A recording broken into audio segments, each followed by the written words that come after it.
Somewhere beneath the amber light of a world that no longer exists, a city breathed its last familiar breath, and everything that came after was shaped by the silence that followed. Tonight, we move slowly through the ruins and the memories of the Commonwealth, a place that was once Boston, Massachusetts, and became something far stranger after the bombs changed the sky. The story of Fallout 4 is not simply one of survival against a broken world, though that thread runs through every street and every settlement. It is a story about identity, about what it means to be human when the definitions have all been rewritten, and about the old world reaching forward through the rubble to shape the new one in ways that no one fully intended. The Commonwealth stretches across what remains of coastal New England, carrying the weight of a civilization that believed, right until the final moment, that the worst would never come. Vault-Tec built its promises deep into the bedrock of that belief, sealing families and secrets alike into steel corridors, while the surface burned. The lore that lives inside Fallout 4 begins long before any bomb ever fell. It begins in the quiet decisions of corporations and governments, in the laboratories that worked through the night, in the records that were never meant to be found. Before you drift off, maybe tap subscribe for more gentle videos. And let me know where you're listening from tonight, drifting now into the long and quiet history of a world that broke and kept on turning. Beginning with the years before the war that no one truly won. The United States that existed before the Great War of 2077 was not quite the America of any history book. The nation had continued along a different track through the middle of the 20th century, one defined by the discovery of atomic power as a primary energy source and the gradual divergence of technology into a direction that blended the aesthetics of the 1950s with capabilities far beyond that era. Transistors were never miniaturized in this timeline. Vacuum tubes remained the dominant form of electronic technology, enormous and warm and glowing, filling rooms and powering machines that looked more like props from a science fiction serial than the sleek devices of the world outside the game. Energy became the defining concern of the late pre-war period. The oil reserves of the world had been exhausted by the mid-21st century, and what followed was a slow-burning catastrophe known as the Resource Wars. Nations fought over the last refineries. Europe fractured under the pressure of conflict with the Middle East. The United Nations dissolved in 2052, dismantled by the weight of a world that could no longer agree on who deserved what was left. The resource wars ground on for a full decade, reshaping borders and leaving populations exhausted and frightened. America responded by annexing Canada in 2076, a move framed in official broadcasts as a necessary measure of continental security, though the Canadian people experienced it rather differently. China, meanwhile, had been eyeing the oil reserves of Alaska for years. The Chinese invasion of Alaska in 2066 triggered what became known as the Anchorage Front Line, a grinding military campaign that lasted more than a decade and cost enormous lives on both sides. American forces eventually reclaimed Anchorage in 2077, just months before the final exchange of nuclear weapons brought the pre-war world to its close. The liberation of Anchorage was celebrated with patriotic broadcasts and ticker tape parades, but the celebrations lasted only weeks before the sky turned to fire. The energy crisis and the wars it produced had accelerated scientific development in desperate and sometimes reckless directions. Fusion power had been cracked and deployed through a device called the fusion core, a compact energy cell capable of powering everything from kitchen appliances to suits of military armor. The creation of power armor, the iconic technology so closely associated with Fallout, began as a purely military project in the years of the Anchorage campaign.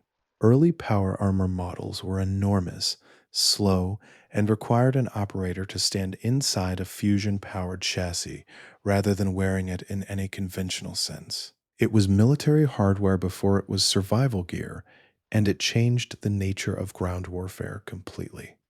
Vault-Tec Corporation had been awarded its government contract long before the war.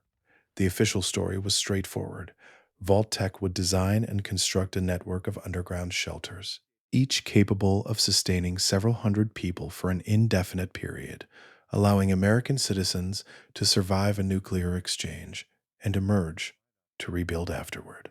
The shelters would be equipped with water processors, food production facilities, medical bays, and everything a small community might need. Citizens were encouraged to register for vault placement years in advance, and Vault-Tec representatives moved through neighborhoods conducting interviews and collecting data. What those interviews were actually collecting was something the residents never fully understood.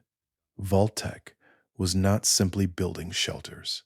It was building laboratories. The government had entered into an arrangement with Vault-Tec that allowed the corporation to conduct long-term sociological and biological experiments on the Vault populations, using the crisis of nuclear war as both justification and cover. Each Vault was assigned an experimental parameter, some openly strange, others subtly cruel, and a few genuinely benign, though the benign ones were the exceptions. The residents who registered with such hope and filed their paperwork so carefully were participants in studies they had never consented to, and many would never know it. Boston and the surrounding area had its own Vault-Tec installation, Vault 111, located in the hills northwest of the city, near the town of Sanctuary Hills. The vault was designed to test the effects of cryogenic suspension on a sealed population. Its residents would be frozen at the moment of the bomb's detonation and kept in stasis for an unspecified period. What the residents were not told was that the vault staff would not be entering stasis themselves. The scientists and administrators of Vault 111 were instructed to observe the frozen subjects, run the experiment, and eventually leave the vault when their work was complete. The residents were the experiment. The staff were the experimenters. This distinction, hidden behind cheerful Vault-Tec pamphlets and friendly recruitment representatives, set the stage for everything that followed 200 years later. October 23rd, 2077, began as an ordinary morning in Sanctuary Hills. The neighborhood was a standard pre-war residential development. Neat rows of houses with identical layouts, a cul-de-sac, a picket fence here and there, the particular tidiness that marked the aspirational middle class of the pre-war period. Families had settled here, many of them connected to the military or government in some capacity, and the community had a gentle, ordered quality to it. Children played. Neighbors waved across lawns. The details of daily life moved along their usual channels. The air raid sirens began with no more warning than that, a sound that everyone had heard in drills and hoped never to hear in earnest. The residents of Sanctuary Hills ran. They ran toward the hill where the Vault-Tec entrance had been installed, a concrete structure rising from the ground that had seemed abstract and precautionary until this exact moment when it became the most important thing in the world. The Vault-Tec representative appeared to manage the entrance queue, checking names against lists, allowing families through in a rush of controlled panic. The bombs struck Boston while the residents were still descending. From the hill, looking out over the city below, the flash was visible, a column of light and force that rewrote the skyline in an instant. The elevator descended into the vault's entrance chamber, and then the cryopods were waiting, gleaming and clinical, each one designed to accept a person and hold them suspended in time. The residents were told it was a decontamination procedure. They were told their suits needed to be scanned. They stepped into the pods, and the pods sealed, and the cold came. The world above was now a ruin.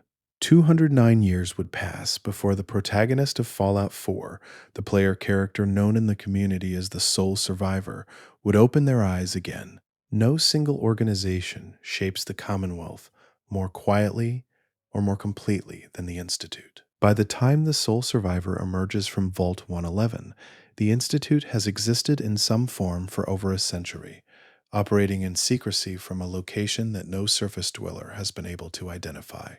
It sends out its agents and its creations, synthetic humans known as synths, while maintaining a deliberate invisibility that has made it the subject of rumor, fear, and myth throughout the wasteland. Children whisper that the Institute steals people in the night and replaces them with copies so perfect no one can tell the difference. Adults share those same whispers because the rumors are not entirely wrong. The Institute traces its origins directly to the Commonwealth Institute of Technology, a prestigious pre-war university located in Cambridge. CIT, as it was known, had been one of the foremost scientific institutions in the country, conducting research across dozens of disciplines and training generations of researchers and engineers. When the bombs fell, a portion of CIT's facilities survived, and the scientists who sheltered within them eventually formed the nucleus of what became the Institute. They went underground, literally, constructing facilities beneath the ruins of the original campus, and continued their research in isolation from the world above. The Institute's self-stated mission was the advancement of science for the betterment of humanity. In practice, this mission underwent significant drift over the following decades. The scientists who founded the Institute had ideals about sharing their discoveries with the wasteland, about using technology to rebuild and heal. Those ideals did not survive the early encounters with a wasteland that was hostile, chaotic, and uninterested in the kind of careful academic progress the Institute preferred. The decision was made to withdraw, to protect the research from interference, to continue the work in conditions that could be controlled. This decision, made with good intentions and a certain reasonable fear, set the Institute on a path toward insularity that eventually hardened into something colder. The creation of synthetic humans, synths, began as a robotics project. Early Institute synths were clearly mechanical, metal-framed, and obviously artificial, designed as a workforce that could operate on the surface to gather resources without putting Institute personnel at risk. Generation 1 synths, as they were retroactively classified, were functional but rudimentary. Generation 2 models were more humanoid in form, covered in a synthetic skin that made them appear more human at a distance, though the illusion did not hold up to close inspection. These models were stronger and more capable, but still obviously what they were. Generation 3 synths represented a leap of a different magnitude entirely. They were biologically indistinguishable from humans, grown rather than assembled, carrying working organs and real tissue, and the capacity for something that looked, from the outside, indistinguishable from human emotion. The Institute used them as infiltrators, as replacements for surface individuals they wished to monitor or remove, and as a workforce that could blend into wasteland communities without detection. Whether Generation 3 synths were truly conscious, whether they felt in any meaningful sense what they appeared to feel, became the most contested and unsettling question in the Commonwealth. The railroad was founded specifically to address that question, or rather to act on a specific answer to it. The railroad believed that synths were, in any morally relevant sense, people, thinking, feeling beings entitled to freedom and to lives of their own choosing. The organization formed an underground network, operating in secrecy beneath the surface of Boston, dedicated to smuggling synths out of Institute control and giving them new identities in which to disappear. The railroad operated at enormous personal risk. The Institute viewed escaped synths as property and pursued them relentlessly, and any surface dweller caught aiding a synth faced severe consequences. The railroad's safe houses, coded messages, and systems of checkpoints borrowed consciously from the historical Underground Railroad of American history, a parallel its members acknowledged with deliberate intention.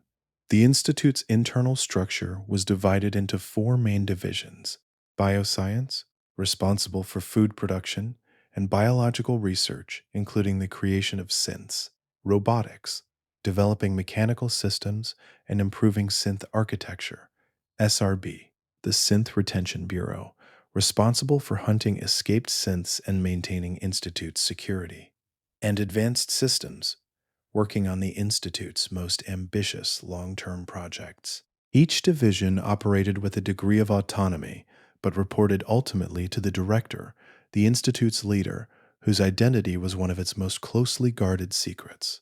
The revelation that the director is, in fact, the sole survivor's own son, Sean, taken as an infant from Vault 111 and raised within the Institute, forms the emotional and narrative heart of Fallout 4's main story. Sean had been taken from the vault, not randomly, but specifically, because of his pre-war genetics.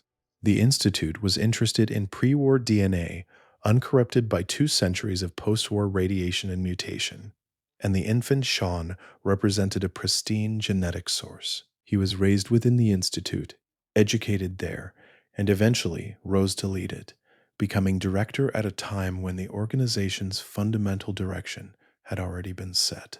The old man who reveals himself as the player's son carries the weight of all those decades. A man who has lived his entire conscious life within the Institute's sterile corridors, and who views the surface world through the cold lens of a scientist who has never truly belonged to it. The Institute's relationship with its own creations remained its most unresolved internal conflict. Some researchers, particularly within bioscience, believed that Generation 3 synths deserved moral consideration. Others, and this view dominated for most of the Institute's history, insisted that synths were tools, however sophisticated, and that anthropomorphizing them was sentimental error. This internal debate never fully resolved, and it contributed to the Institute's inability to imagine a future in which it existed alongside the surface world rather than above or apart from it. The Brotherhood of Steel that arrives in the Commonwealth in Fallout 4 is a very different organization from the chapters that appear in earlier games. Under the command of Elder Maxon, Arthur Maxon, who rose to elder rank at the extraordinary age of 16 and has since led the East Coast chapter with a combination of military precision and ideological intensity, the Brotherhood has become simultaneously more capable and more rigid than its predecessors. The faction's origin lies in the immediate aftermath of the Great War. Roger Maxon, a military officer stationed at Mariposa Military Base in California, discovered what the government had been doing with forced labor in the development of the forced evolutionary virus, a program that had used unwilling subjects in biological experiments. Disgusted and disillusioned, Maxon declared himself and his soldiers independent of the United States government, which had in any case ceased to meaningfully exist. He led his people to the Lost Hills bunker in the Mojave Desert, where they established what became the Brotherhood of Steel, a military organization dedicated to the preservation and controlled distribution of technology. The core tension within Brotherhood ideology has always existed between 2 interpretations of that mission. One school of thought held that technology should be gathered and protected for eventual use in rebuilding civilization, distributed thoughtfully and carefully to a surface world that needed guidance. The other held that technology in the wrong hands was inherently dangerous, that the pre-war world had demonstrated exactly what happened when power was distributed without wisdom, and that the Brotherhood's role was to be the final arbiter of what technology reached the population at all. Over time, on the East Coast especially, the second view came to dominate. Maxon's chapter operates out of the Prydwen, an enormous military airship that represents both the Brotherhood's technological achievement and its philosophical stance. The Prydwen hovers over the Commonwealth like a symbol of a certain kind of order, visible, unmistakable, carrying hundreds of soldiers and the full weight of the Brotherhood's accumulated hardware. It arrived in the Commonwealth because of the Institute. Maxon had identified the Institute as the single greatest technological threat in the region, a source of technology so advanced and so uncontrolled, in his view, that it represented an existential risk. The Brotherhood's mission in the Commonwealth was to eliminate that threat. The Brotherhood's soldiers, called knights, scribes, and paladins in a hierarchy borrowed consciously from medieval imagery, were trained in a culture that valued discipline, loyalty, and the protection of technology above individual relationships or emotions. Initiates who joined the Brotherhood underwent a process of indoctrination that was thorough and deliberate. The organization wanted soldiers who believed in the mission completely, who understood the hierarchy and their place within it, and who could be relied upon to follow orders in the field. This culture produced effective military personnel and, at its edges, a certain rigidity that sometimes shaded into cruelty. Proctor Ingram managed the Prydwen's engineering systems, overseeing the maintenance of the ship's fusion drives and the production of the XO-1 and T-60 power armor that Brotherhood soldiers wore into battle. She had been injured in a mission years earlier, losing her legs, and had replaced them with mechanical substitutes of her own design. Her engineering expertise was among the finest in the Brotherhood, and her no-nonsense approach to technical problems reflected the organization's overall character. Proctor Quinlan maintained the Brotherhood's archives and research programs, managing the information gathered by scribes in the field and coordinating the documentation of recovered technologies.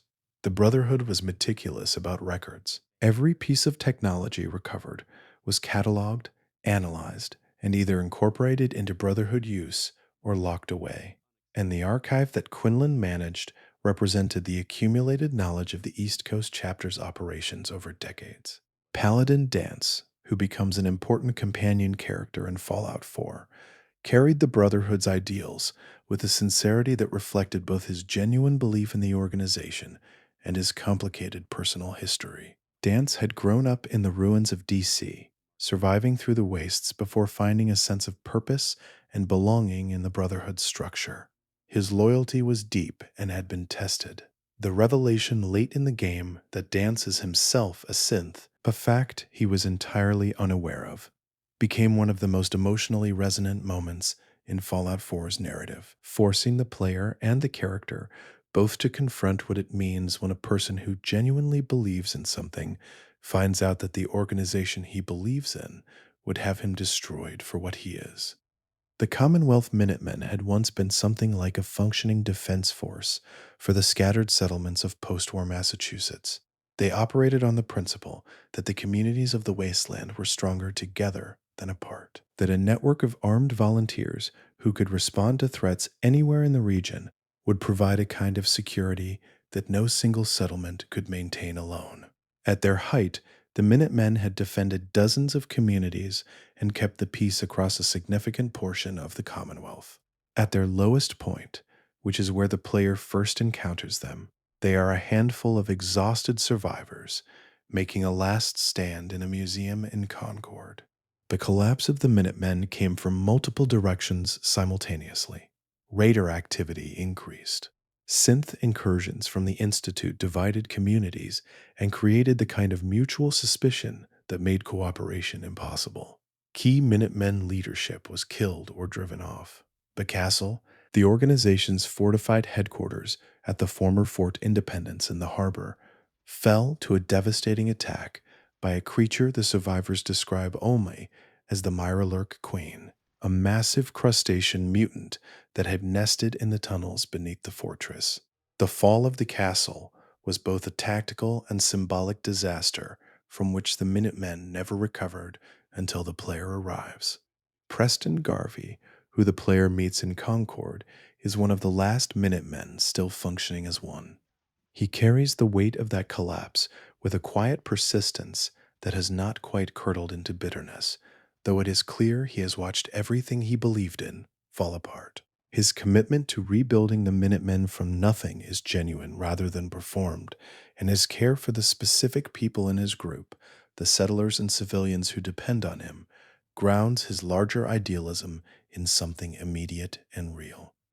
The Minutemen approach to governance and faction structure was deliberately non-hierarchical by post-war standards.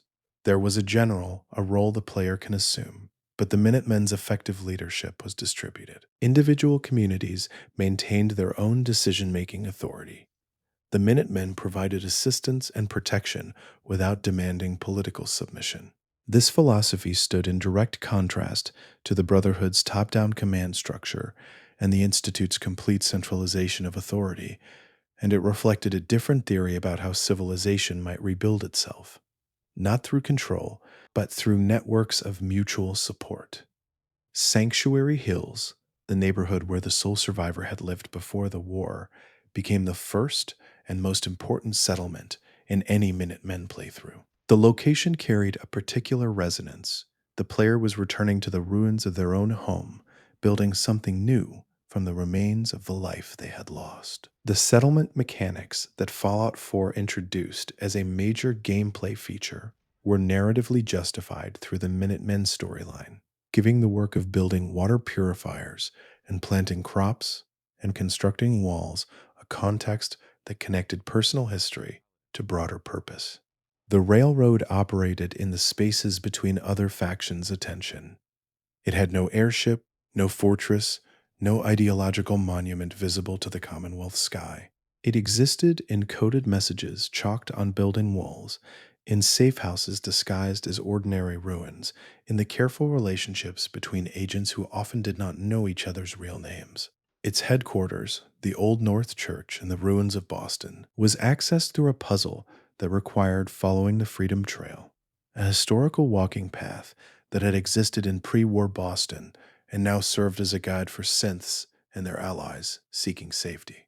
Desdemona led the railroad with a quality that might be described as contained ferocity. She had dedicated her life to the organization's mission with a thoroughness that left little room for doubt or softness, and she evaluated new members and potential allies with a suspicion that was entirely reasonable given the stakes. The Institute had penetrated the railroad before. People the organization had trusted had turned out to be agents. Every new face carried the possibility of betrayal, and Desdemona had learned to hold that possibility constantly in mind without letting it paralyze the work. The process by which the railroad helped escaped synths begin new lives involved memory alteration. A synth who escaped the Institute carried memories that could be used to trace them.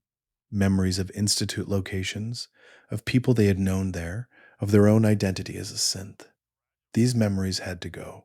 The railroad employed a specialist called Amari, operating out of a memory lounge in Goodneighbor, who could perform the procedure.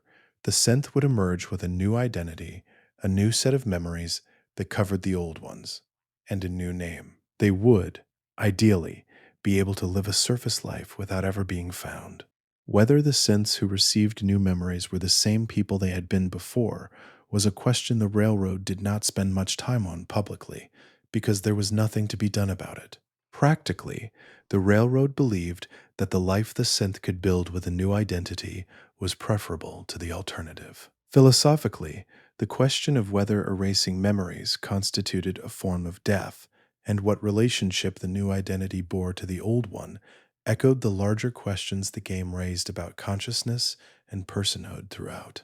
Nick Valentine, the only synth companion in the base game, carried these questions in a particularly complicated form. Valentine was a second-generation synth whose mind was populated with the memories and personality of a pre-war detective, a man named Nick Valentine who had existed in Boston before the bombs and whose memories had been used as a template. The synth who called himself Nick Valentine did not fully know what he was. He carried the memories of a man who had loved someone and lost her, who had built a career and a reputation, and none of those memories were originally his own. Yet they were completely real to him, completely formative, completely the substance of who he was. His working through of what that meant, conducted gently and without self-pity across the hours of his companion's storyline, was one of the game's quietest and most thoughtful achievements. The wasteland of the Commonwealth harbored a remarkable variety of mutated life, each species carrying in its biology the record of what the bombs had done to the natural world. The Deathclaw, perhaps the most iconic of all Fallout's creatures, had originated as the Jackson's chameleon, a reptile that had undergone extreme mutagenic change through a combination of radiation and deliberate genetic engineering conducted before the war. The pre-war military had experimented with FEV, the forced evolutionary virus, in ways that extended beyond human subjects, and the Deathclaw was one of those experiments rendered loose and wild and enormous by the collapse of the facilities that had created it. Deathclaws in the Commonwealth were fast, enormously strong, and possessed of a territorial intelligence that made them considerably more dangerous than simple aggression might suggest. They did not simply charge. They circled, they waited, they used to reign. A player encountering a Deathclaw for the first time received an immediate lesson in the fact that survival in the Commonwealth required a different kind of attention than most other environments demanded. Mirelurks were the mutated descendants of horseshoe crabs and various species of freshwater crustacean that had populated the coastal waterways of New England. The Charles River and Boston Harbor, both heavily irradiated, had produced mirelurk populations of considerable variety. Standard mirelurks moved on two legs with an awkward but effective gait, their heavy shells providing substantial natural armor. Mirelurk kings were more humanoid in form, standing upright and capable of producing sonic attacks. Mirelurk queens were the largest of the genus, massive creatures capable of spitting acid and absorbing enormous amounts of damage, territorial and aggressive in the defense of egg clusters. Rad scorpions had spread across the Commonwealth from the original populations of irradiated scorpions in the southwest United States, carried by migrating populations or simply expanding their own range over the course of 2 centuries. They burrowed, they hunted, and the largest specimens could anchor themselves to fight rather than retreat, making them particularly hazardous in confined spaces or open ground where they could maneuver freely. The super mutants of the Commonwealth presented a biological puzzle that distinguished them from the super mutants of the capital wasteland, or the Mojave. Commonwealth super mutants were created by the Institute, using its own refined version of FEV applied to humans captured from the surface. The Institute's stated rationale was research, understanding the effects of FEV in order to potentially reverse or control mutation. Whether this rationale ever genuinely guided the program, or was from the beginning a convenient justification for the production of a controllable threat, remained a point of internal Institute debate, preserved in terminal logs scattered through the game world. Ghouls. Humans whose exposure to radiation had preserved their cellular life while transforming their physical form almost entirely were present throughout the Commonwealth in 2 distinct states. Feral ghouls had lost whatever cognitive function they once possessed and existed in a purely animalistic state, driven by some residual hunger or territorial instinct that made them hostile to any living being in their vicinity. Non-feral ghouls retained full consciousness and personality, living normal-length lives that could extend for centuries. The question of what separated a feral ghoul from a non-feral one, whether it was a simple threshold of radiation exposure or something more like a psychological breaking point, was never definitively answered, and this ambiguity lent the feral ghoul encounters a particular uncomfortable quality. Strong, a super mutant companion available to the player, had developed an unusual fixation on what he called the milk of human kindness, a phrase he had encountered in a pre-war book and which he had interpreted literally. His companion arc, which involved his slow and incomplete understanding that human kindness was metaphorical rather than a physical substance, was played gently for both comedy and something more tender. Strong genuinely wanted to understand what humans valued and why. His inability to fully translate what he observed into comprehension that fit his framework did not diminish the sincerity of the attempt. Fenway Park had been one of Boston's most enduring landmarks before the war, a baseball stadium beloved by the city's residents and carrying the accumulated weight of generations of shared experience. In the 2 centuries after the bombs, the stadium's high walls and enclosed structure made it an ideal defensive position, and the community that had grown up within it gradually transformed the field and the stands into a settlement that had become the largest in the Commonwealth. Diamond City, named for the shape of the baseball diamond at its center, was a community of several hundred people bustling by wasteland standards, with a proper marketplace, a bar, a doctor's office, and the full social complexity of a place where people had chosen to live alongside each other for generations. The mayor of Diamond City during the events of Fallout 4 was a man named McDonough, who was eventually revealed to be a synth replacement of the original human mayor, installed by the Institute. The original McDonough had pursued a policy of expelling ghouls from Diamond City, generating a traumatic episode in the settlement's history in which a community of longtime residents had been driven out overnight with no recourse. The ghoul population that had been part of Diamond City's fabric for years scattered across the Commonwealth, and the memory of that night, called the Broken Mask Incident, or simply referenced with a quiet bitterness by those who had witnessed it, continued to shape the settlement's social character years later. Piper Wright, a companion and journalist, operated a newspaper called Public Occurrences within Diamond City, named consciously after a pre-war periodical that had been one of the American colony's earliest publications. Piper printed what she believed to be true and refused to print what she believed to be manufactured, a commitment that had made her both valuable and unpopular with the city's administration. Her reporting on the synth replacement of Mayor McDonough had earned her a ban from the city that the player helps her navigate at the start of their relationship. Her dedication to truth-telling in a wasteland where information was controlled and manipulated was presented not as heroism, but as a habit, something she did because she could not do otherwise. The market within Diamond City was a functioning economy in miniature. Traders, merchants, and specialists had established permanent stalls. Arturo Rodriguez sold weapons and modifications. Myrna, who maintained a deep and somewhat unreasonable suspicion of synths, operated a general goods store with a protective vigor that she applied to customer service and paranoia with equal energy.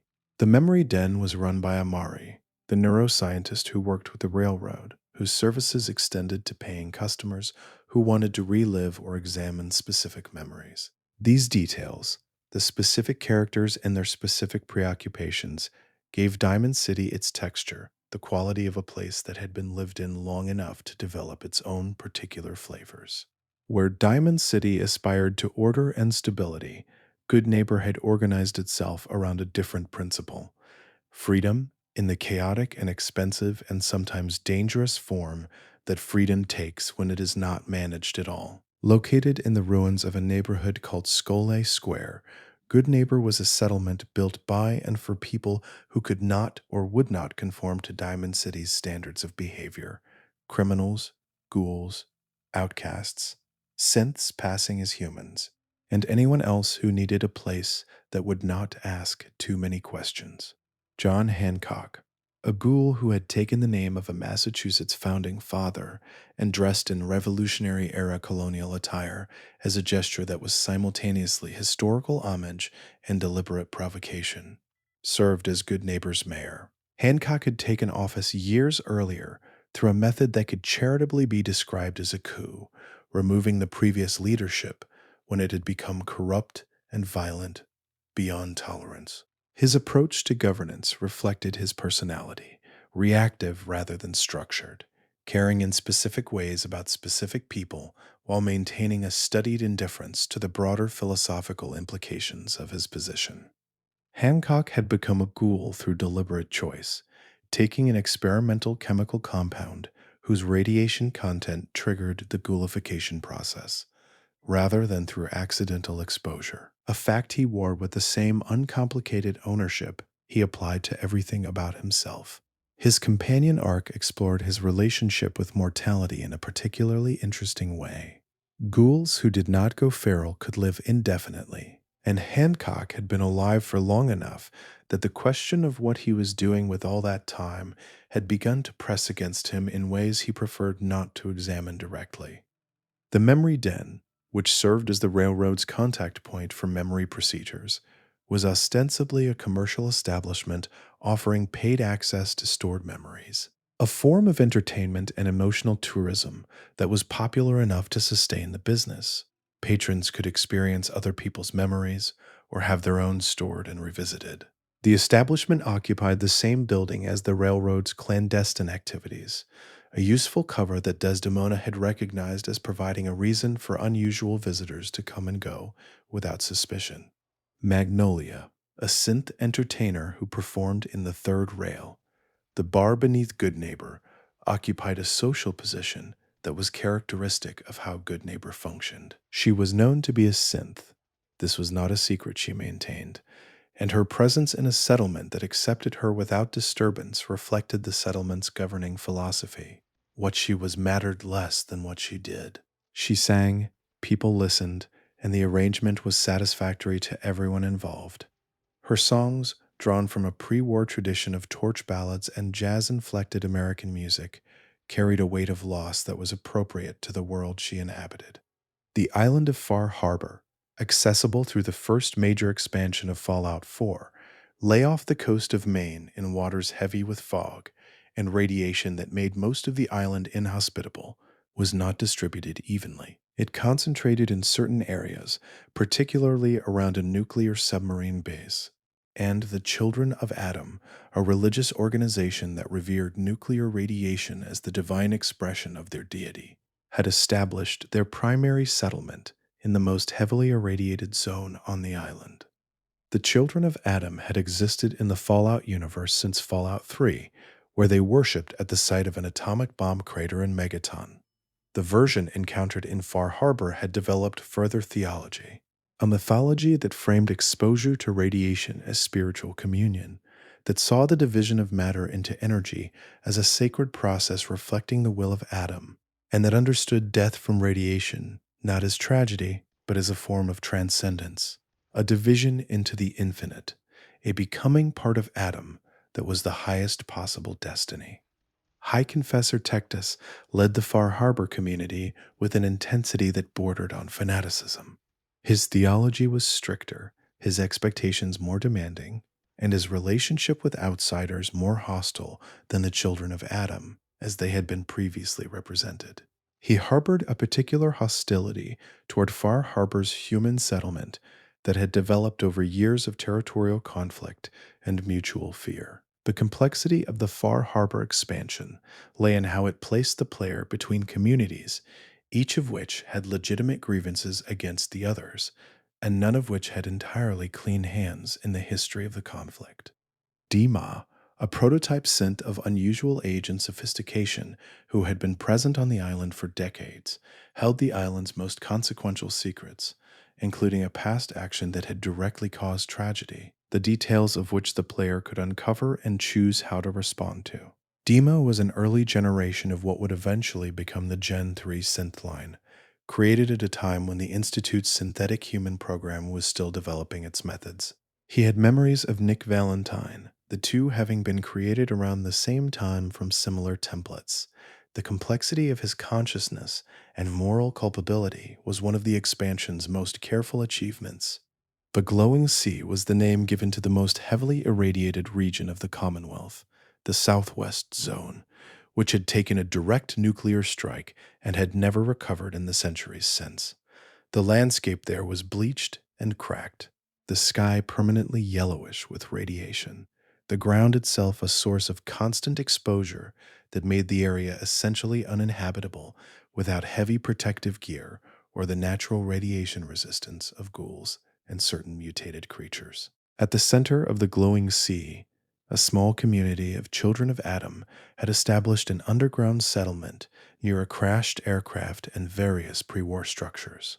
Confessor Cromwell's followers were not the Far Harbor chapter, but a separate community, less formally organized, their theology the same but their specific practices shaped by the particular conditions of their environment. They lived beneath the ground specifically because of the radiation above, but experienced that radiation as a blessing rather than a hazard. The strange beauty of their settlement, a place of genuine community and shared purpose, devoted to something that most of the Commonwealth world would consider insane, was presented with enough care that the player could recognize the human reality of it without endorsing the theology. The crashed aircraft at the center of the Glowing Sea contained a pre-war pilot whose survival into the post-war period required the kind of ambient explanation the game was careful not to overspecify. The details of the Glowing Sea, the specific physical characteristics of the most irradiated place in the Commonwealth, had been developed with attention to making the zone feel genuinely alien to the rest of the game world. A region where normal rules of survival were more stringent and where the landscape itself was the primary antagonist. Virgil, a former Institute scientist who had fled to the glowing sea to escape Institute judgment for his theft and use of FEV, lived in a cave at the region's heart and served as an important information source for the sole survivor. He had been a member of the Institute's bioscience division, involved in the creation of supermutants, and had eventually been overcome by guilt about the work's human cost. His self-exile to the most dangerous region of the Commonwealth was simultaneously penance and practical necessity. The Institute would have reclaimed him if he had remained accessible. His cave, filled with research notes and scientific equipment, was a portrait of a man who had not stopped thinking even after everything that thinking had cost him. Power Armor in Fallout 4 was presented with a new gameplay framework that emphasized its weight and significance more than any previous game in the series had. Rather than being worn as a simple piece of equipment, Power Armor in Fallout 4 required a fusion core to power it, occupied a significant portion of the player's carrying capacity in practical terms, and could be customized, repaired, and upgraded at designated workstations. The system communicated what Power Armor was supposed to feel like: a significant commitment, a vehicle rather than an outfit, something that transformed the wearer's capabilities and limitations simultaneously. The T-45 model was the earliest of the military power armor variants available in the Commonwealth, and accordingly, it was the least capable, still formidable, still protective, but lacking the refinements of later designs. It had been the standard armor of the United States Army during the early stages of the Anchorage campaign, and had been produced in enormous quantities. Suits of T-45 were scattered across the Commonwealth in larger numbers than any other model, many of them abandoned by their wearers during the chaos of the war's final days, or left in storage depots that had since been picked over by scavengers. The T-51 model represented a significant advancement developed in the years of the Anchorage campaigns specifically to address the T-45's shortcomings in sustained combat. T-51 power armor incorporated ceramic composite layers that offered better protection against energy weapons and radiation, a notable concern given the nuclear character of the warfare it was being built to survive. Suits of T-51 were less common than T-45 by the post-war period, having been produced in smaller numbers and being more actively sought by collectors and factions.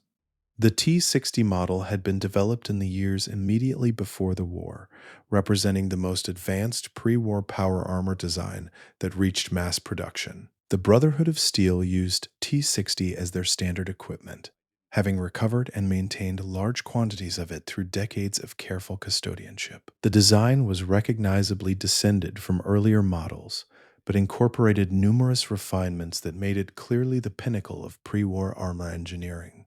Brotherhood Paladins in T-60 were formidable opponents in any confrontation. The X-01 model was not pre-war military hardware in the conventional sense, but rather a development that had been in progress before the bombs fell, and may have been completed only in the immediate aftermath. Some historians of the in-game world speculated that the X-01 had been developed by a government agency rather than the military proper, intended for special operations rather than general infantry use. Full suits of X-01 were rare and prized, found only in specific locations that required significant exploration to reach. When fully upgraded, the X-01 represented the most capable power armor available to the player in the base game. The Pridwin carried a significant workshop dedicated to Brotherhood power armor, and Procter Ingram's engineering team spent considerable effort maintaining the fleet of suits that kept Brotherhood soldiers operational in the field. The logistics of power armor maintenance, the sourcing of fusion cores, the machining of replacement plates, the calibration of servo systems, represented a significant portion of the Brotherhood's operational planning, though these concerns were more visible in the background details of the ship than in any explicit discussion. The ruins of Boston itself occupied a substantial portion of the Commonwealth map, presenting a dense urban environment very different from the open fields and forests of the surrounding wasteland. Each neighborhood had developed its own character in the 2 centuries since the bombs, shaped by whatever populations had moved through and by the specific physical characteristics of the ruins. The game's designers had worked to give each area a distinct identity while maintaining visual coherence. The ruins of Boston felt like ruins of Boston, despite the creative liberties taken with the layout for gameplay purposes.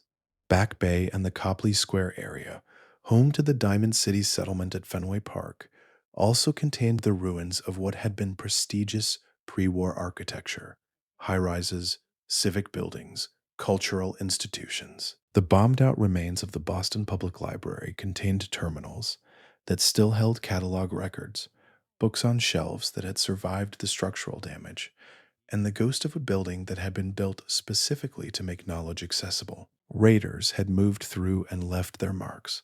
Children had probably played there in the early post-war years before the area became too dangerous. The library had not been a destination for survivors in the same way the game represented it, but as an environment, it carried something of what libraries always carry: the sense of accumulated human knowing, persisting in its containers, even when the humans who had created it were gone.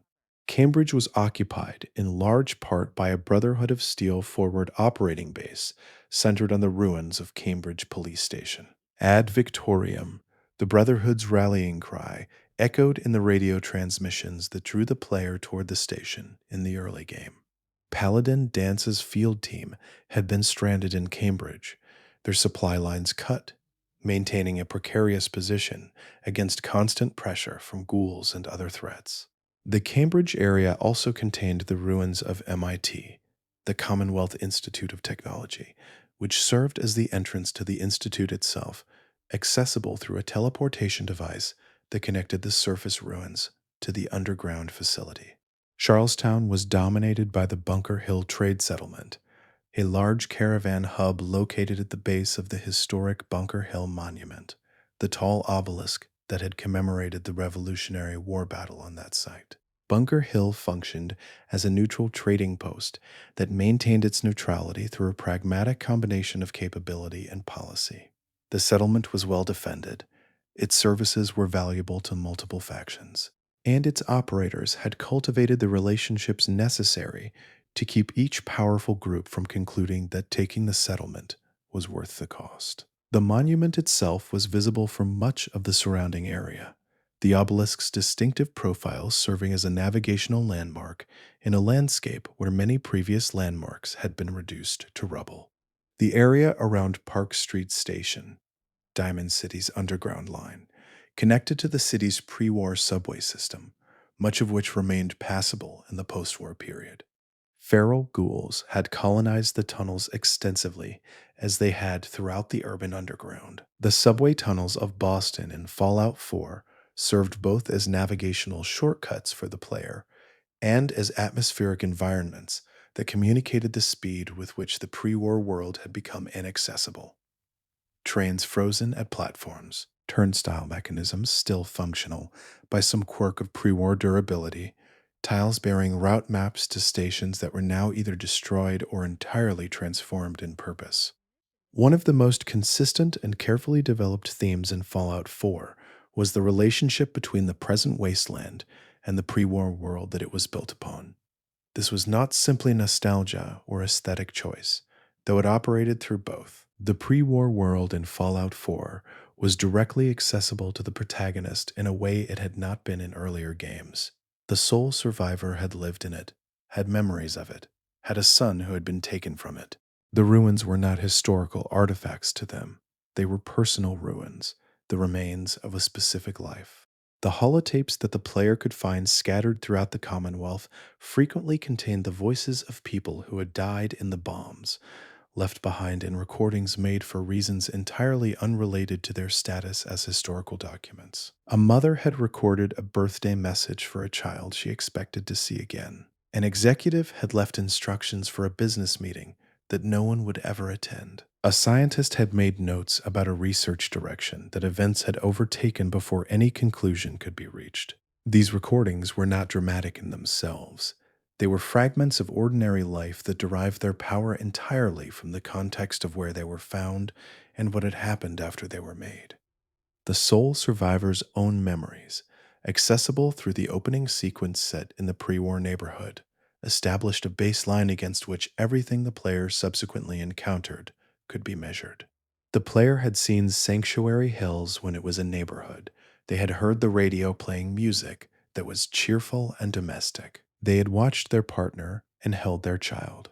All of this existed as felt memory rather than historical knowledge, and it gave the ruins of the Commonwealth an emotional resonance that was specific rather than generic. The player was not just a wanderer in a post-apocalyptic landscape, they were a person looking at the ruins of their own life 2 centuries removed.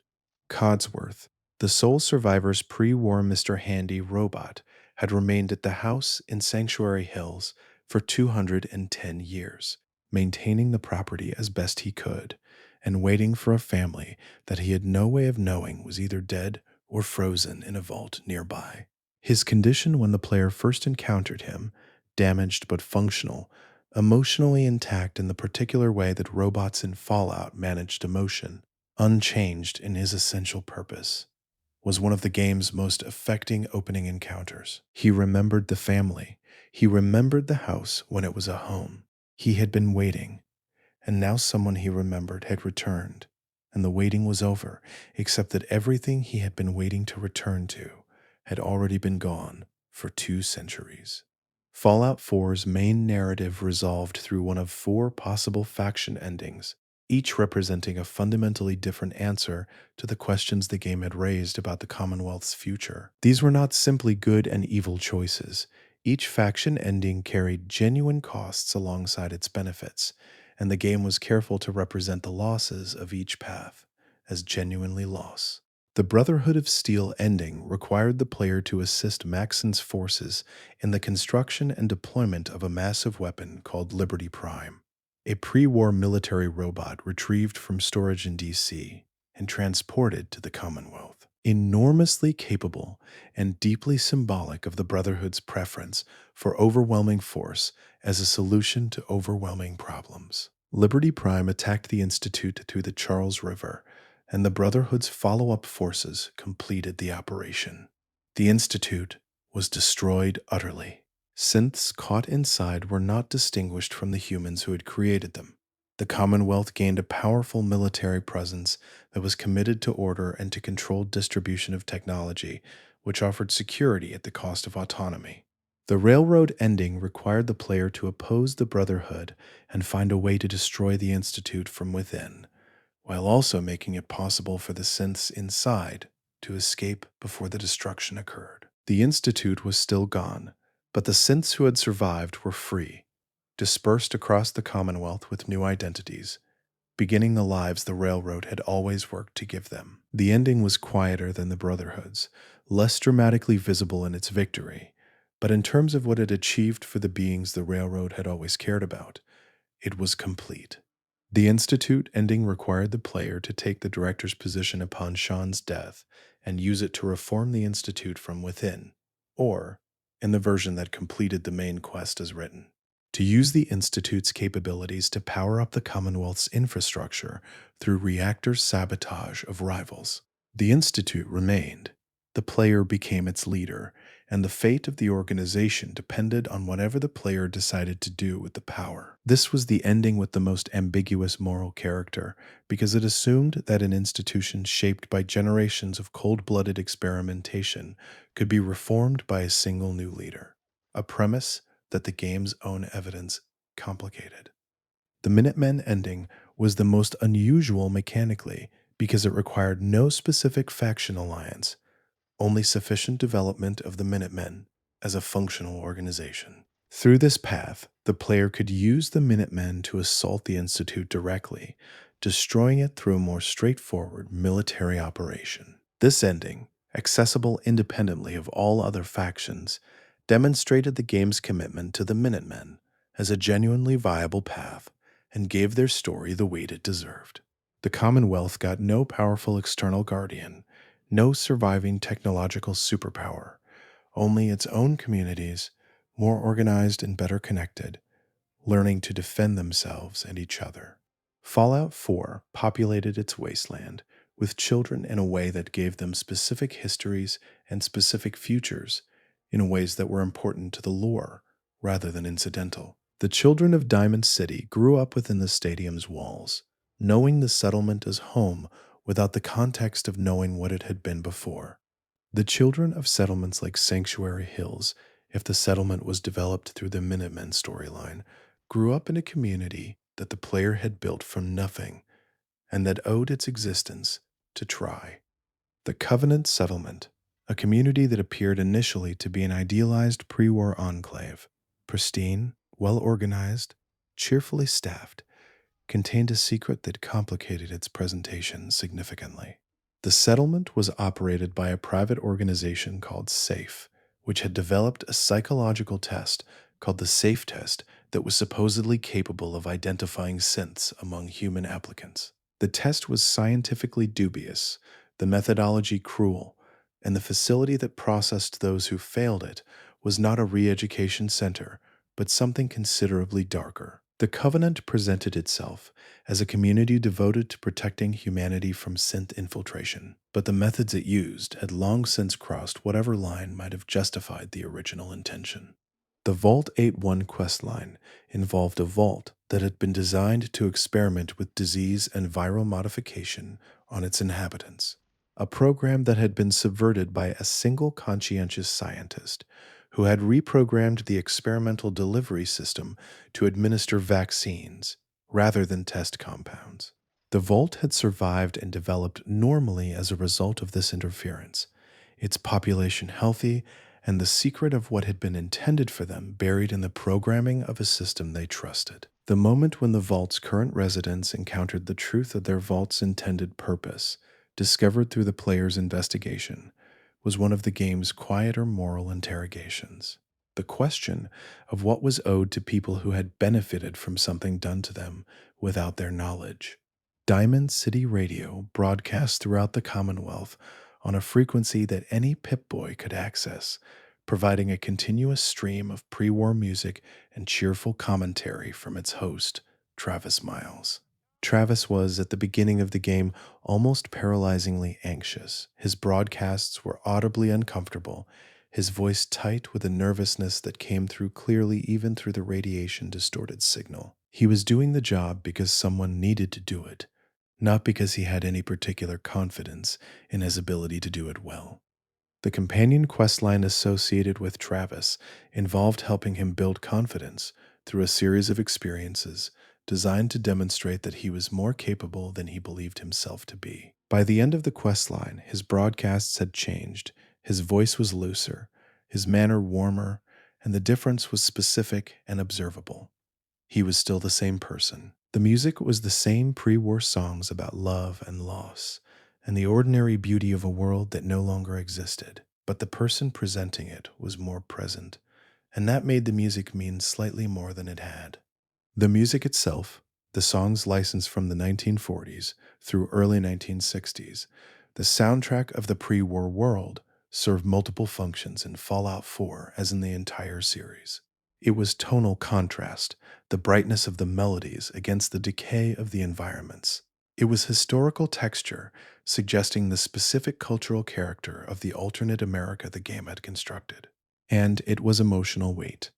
Music associated with a particular era carrying the associations of that era, so that a song about dancing or about falling in love in a world now turned to ash accumulated a meaning that the song had never originally intended. The medical landscape of the Commonwealth reflected 200 years of post-war adaptation to conditions that pre-war medicine had never anticipated. Stimpaks, the ubiquitous injectable healing compound, had become so fundamental to survival that their production had been replicated at the community level, their formulas preserved and modified across generations of practitioners who combined pre-war pharmaceutical knowledge with wasteland botany. The plants that could produce medicinal compounds, the specific mutations that had made some organisms useful to medicine, even as the same radiation had made others dangerous, were part of the practical knowledge that skilled wasteland characters carried. Radiation damage was treated with a compound called radaway, a chelating agent that bound to radioactive particles and allowed them to be flushed from the system. Radaway was not pleasant to receive, The treatment was taxing on the body even as it removed the radiation, and an extended period of radaway use was as exhausting in its own way as the radiation exposure that had preceded it. The Max-Tech company that had produced radaway in the pre-war period had been one of the pharmaceutical giants of that era, their product so essential that it had become one of the most reliably valuable commodities in the wasteland economy. Addiction was a mechanic in Fallout 4 as in earlier games, reflecting the fact that many of the compounds used to survive the wasteland, the chems that boosted combat performance or reduced fear or managed pain, were chemically addictive. The characters who had fallen into dependence on these compounds were scattered throughout the Commonwealth, and the wasteland's tolerance for addiction as a condition was complicated. Some communities treated it as a moral failing. Others treated it as an occupational hazard. Others built entire economies around it. The railroad had specific protocols for helping escaped synths who had developed dependencies during their time in institute service, reflecting the organization's practical understanding that the people they were helping had histories that required care. One of Fallout 4's most consistent narrative techniques was the terminal entry, the log, memo, or record left on a pre-war or early post-war computer, accessible to any player who took the time to interact with it, telling a story that was complete in itself and connected to the larger world only by the accumulation of many such stories alongside each other. The terminals were not cutscenes or voice-acted sequences. They were text, requiring the player to slow down and read, demanding a different kind of engagement than combat or navigation. The terminals in Vault 111 told the story of the vault's collapse from inside. The staff who had remained awake while the residents were frozen had believed, in the early months, that the situation would be temporary. Communications from Vault-Tec would come. Instructions would be received, the residents would eventually be thawed, and the experiment concluded properly. Months became years. The communications never came. The staff, confined to the vault with the frozen population they were observing and the supplies that had not been calculated for indefinite occupancy, grew desperate and then divided. Eventually, they turned on each other in ways the terminal records documented, with a clinical specificity that was more disturbing for its ordinariness. People making bad decisions under impossible pressure, the decisions becoming worse as the pressure became more absolute. The terminals in the Institute documented the organization's moral drift over generations in a form that was genuinely revealing because it showed the drift from inside. Early entries were cautious but idealistic. Later entries were more clinical, the language of care for the subjects of experiments, gradually replaced by the language of data management. The decision to create super mutants, documented in fragmentary bioscience records, had involved a debate. There had been people who had objected, who had made arguments that the program was ethically indefensible, and their arguments were there in the record, followed by the records of the program continuing anyway. History visible through the documents it produced, rather than reconstructed from outside. Bottle caps, the crown caps from Nuka-Cola bottles, specifically, had been established as currency in the post-war world through a combination of scarcity management and community convention. The new California Republic had at one point attempted to transition to paper currency backed by a gold standard, an experiment that had produced the NCR dollar and mixed results in practice. In the Commonwealth, caps remained the dominant medium of exchange, supplemented by barter in communities too remote or too insular to participate in the broader market. The economy of Diamond City Market was the most developed in the Commonwealth, with prices that reflected the settlement's relative safety and the concentration of supply it could attract. Merchants there had access to a wider range of goods than any individual wasteland trader could maintain, because the settlement's security allowed supply lines to reach it that would not attempt the journey to smaller or more dangerous communities. The prices were correspondingly higher, a reflection of both the added security premium and the concentration of buyer demand.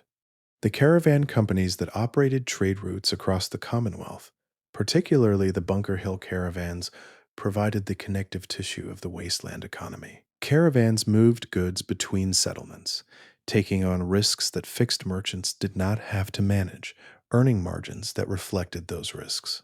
The death of a caravan meant the loss of not just goods and personnel, but of the trust and knowledge that specific traders had accumulated along their routes. A caravan that had operated a route for years knew which settlements were reliable partners and which would default on agreements, which roads were passable in what seasons, which threats were consistent, and which were new.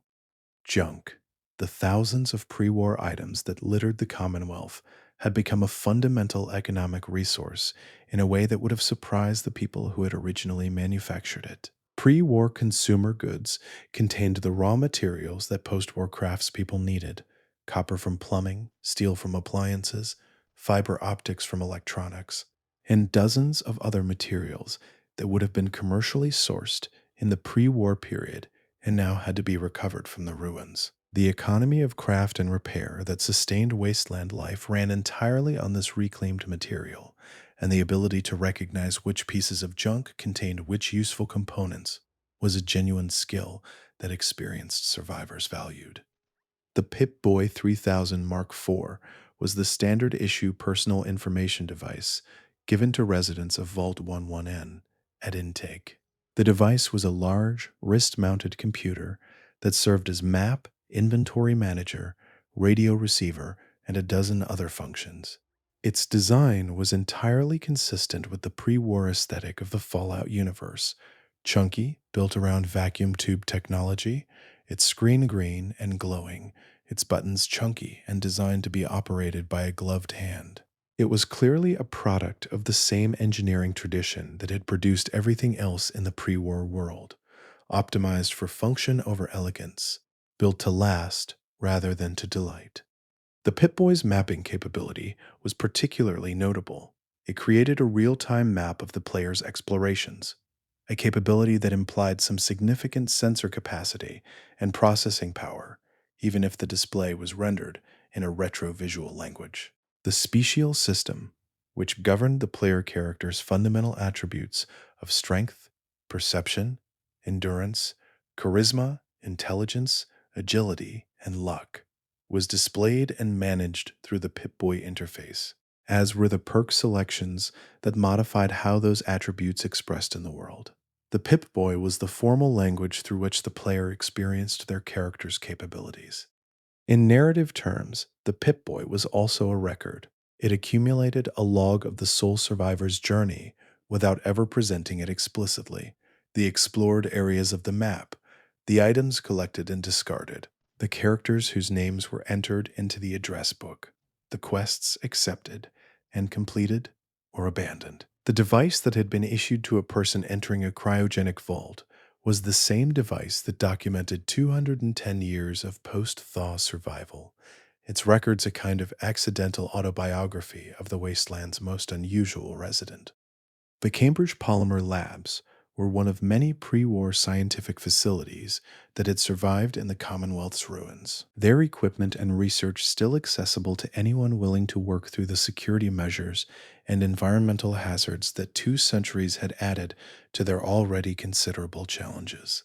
The Polymer Labs had been working on advanced materials science, specifically on polymers that could be incorporated into armor to significantly improve its protective qualities while reducing weight. The research had been ongoing when the bombs fell, and the terminal records within the facility preserved the state of the work at the moment it had stopped. The Institute had subsequently returned to the facility's research in its own programs, the crossover between pre-war corporate science and post-war synthetic development being representative of how the Institute had built its capabilities generally, starting from the work that had been done before and extending it, often in directions the original researchers had not anticipated and would not have endorsed. The Cambridge Polymer Labs also contained a narrative detail that was easy to miss: the receptionist terminal, containing the mundane records of pre-war office life, scheduling notes, lunch orders, complaints about a malfunctioning coffee machine, alongside the facility's research documentation. The contrast between the trivial and the significant, preserved in equal quantities by the same indifferent storage systems, was characteristic of how Fallout 4 approached its environmental storytelling. The last day of the pre-war world had been an ordinary day for almost everyone, and the records of its ordinariness were as present in the ruins as the records of its significance. The settlement building system that Fallout 4 introduced as a core gameplay mechanic was more than a feature added to expand the game's depth. It was a thematic statement about what rebuilding civilization actually meant. The player did not rebuild civilization through a single heroic act or a final resolved conflict. They rebuilt it through the accumulation of ordinary decisions: where to place a water purifier, how to organize a power grid, whether to invest in walls or in agricultural capacity. The mundane complexity of settlement management communicated something about governance and community that more dramatic storytelling might have missed. Each settlement that the player cleared and claimed had its own starting conditions, its own physical layout, its own initial population or lack thereof, its own relationship to the surrounding environment. Sanctuary Hills began in the ruins of the protagonist's own neighborhood, its emotional weight established. Ten Pines Bluff was a struggling farm under raider threat. The drive-in was an overgrown former entertainment venue with a generator as its most significant inheritance. The differences between starting conditions shaped how each settlement developed, and the players who invested heavily in the system often described their settlement networks as feeling genuinely personal, the product of specific decisions made over many hours, visible in the walls and the crop rows and the water towers. Sturgis, the mechanical savant who had accompanied Preston Garvey's group of survivors, became the de facto expert on settlement infrastructure and the player's primary resource for building guidance. His knowledge of pre-war and post-war mechanical systems was encyclopedic in the specific way that self-taught expertise could be, deep in the areas where his experience had concentrated, occasionally blind in the areas it had not. His cheerful competence in the face of overwhelming circumstances was one of the base game's more quietly optimistic character presentations. The question that Fallout 4 returned to most consistently, through its main narrative and through dozens of side stories and encounters, was the question of what separated a synth from a human in any morally relevant sense.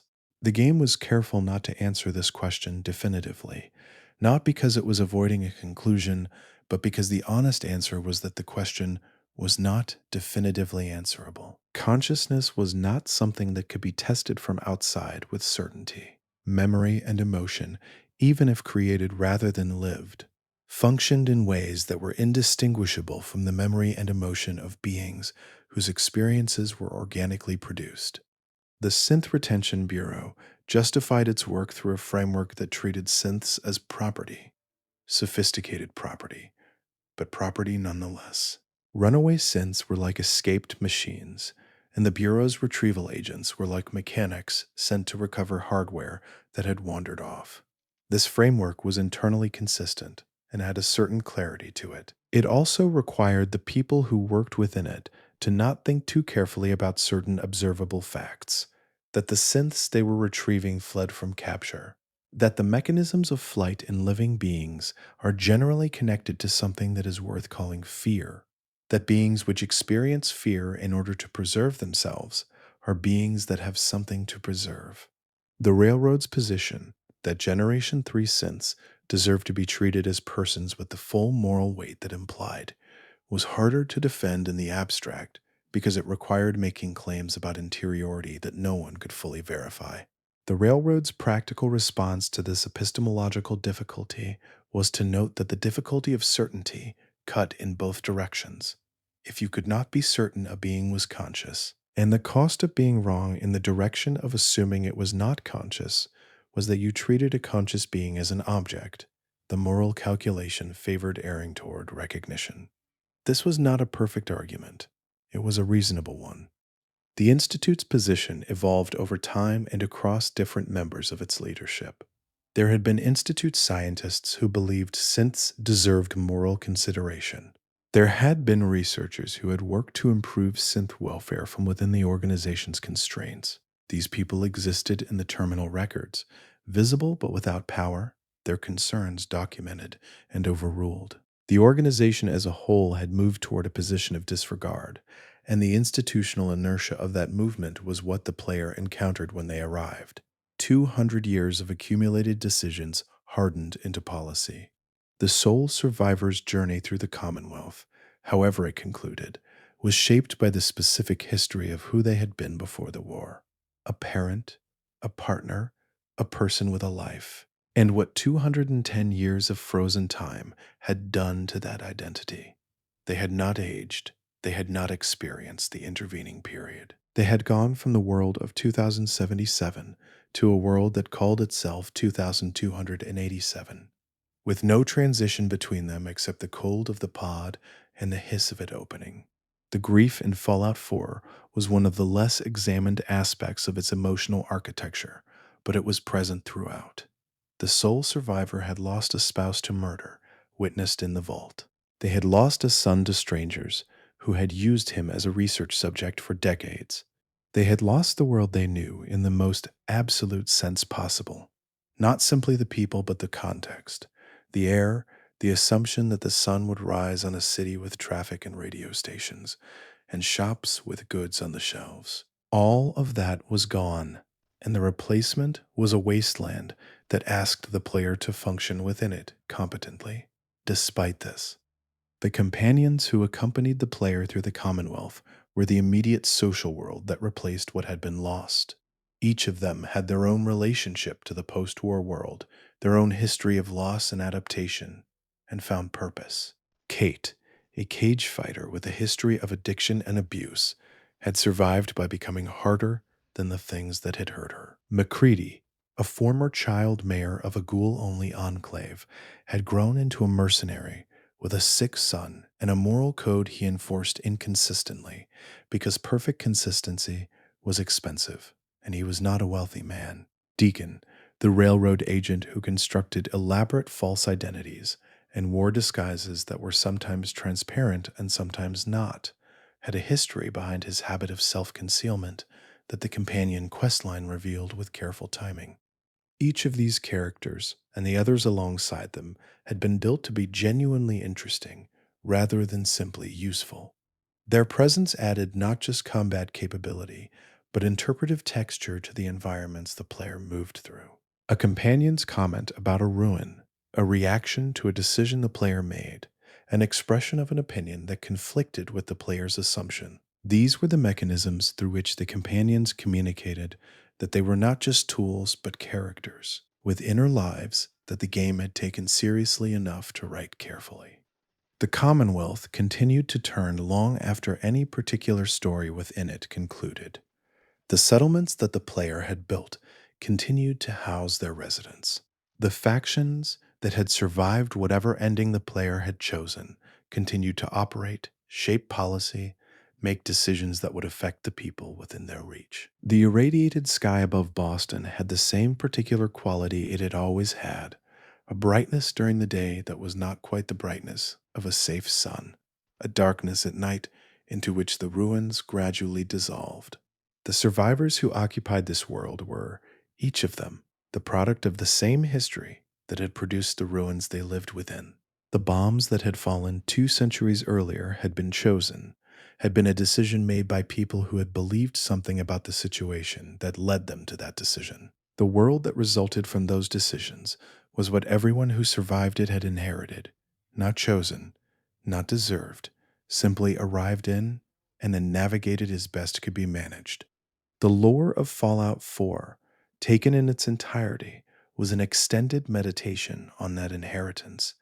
It asked what was owed to the past and what could be left behind. It asked whether institutions built by people with bad intentions could be reformed by people with good ones, and whether the answer to that question was the same in every case. It asked whether a consciousness that had been created rather than born was a consciousness with the same claim on moral consideration as one that had emerged from the ordinary processes of biology. It asked what it meant to rebuild something, whether rebuilding was restoration or creation, whether the thing built on old foundations was the same thing as the thing that had stood there before. These were not questions the game could answer for its players. They were questions it could put before them, embedded in stories and environments and encounters designed to make the questions feel real rather than academic. The ruins of Boston were not a backdrop to these questions. They were the medium in which the questions were posed, the specific substance that gave them weight. The Commonwealth at rest, between encounters, before the next settlement needed help.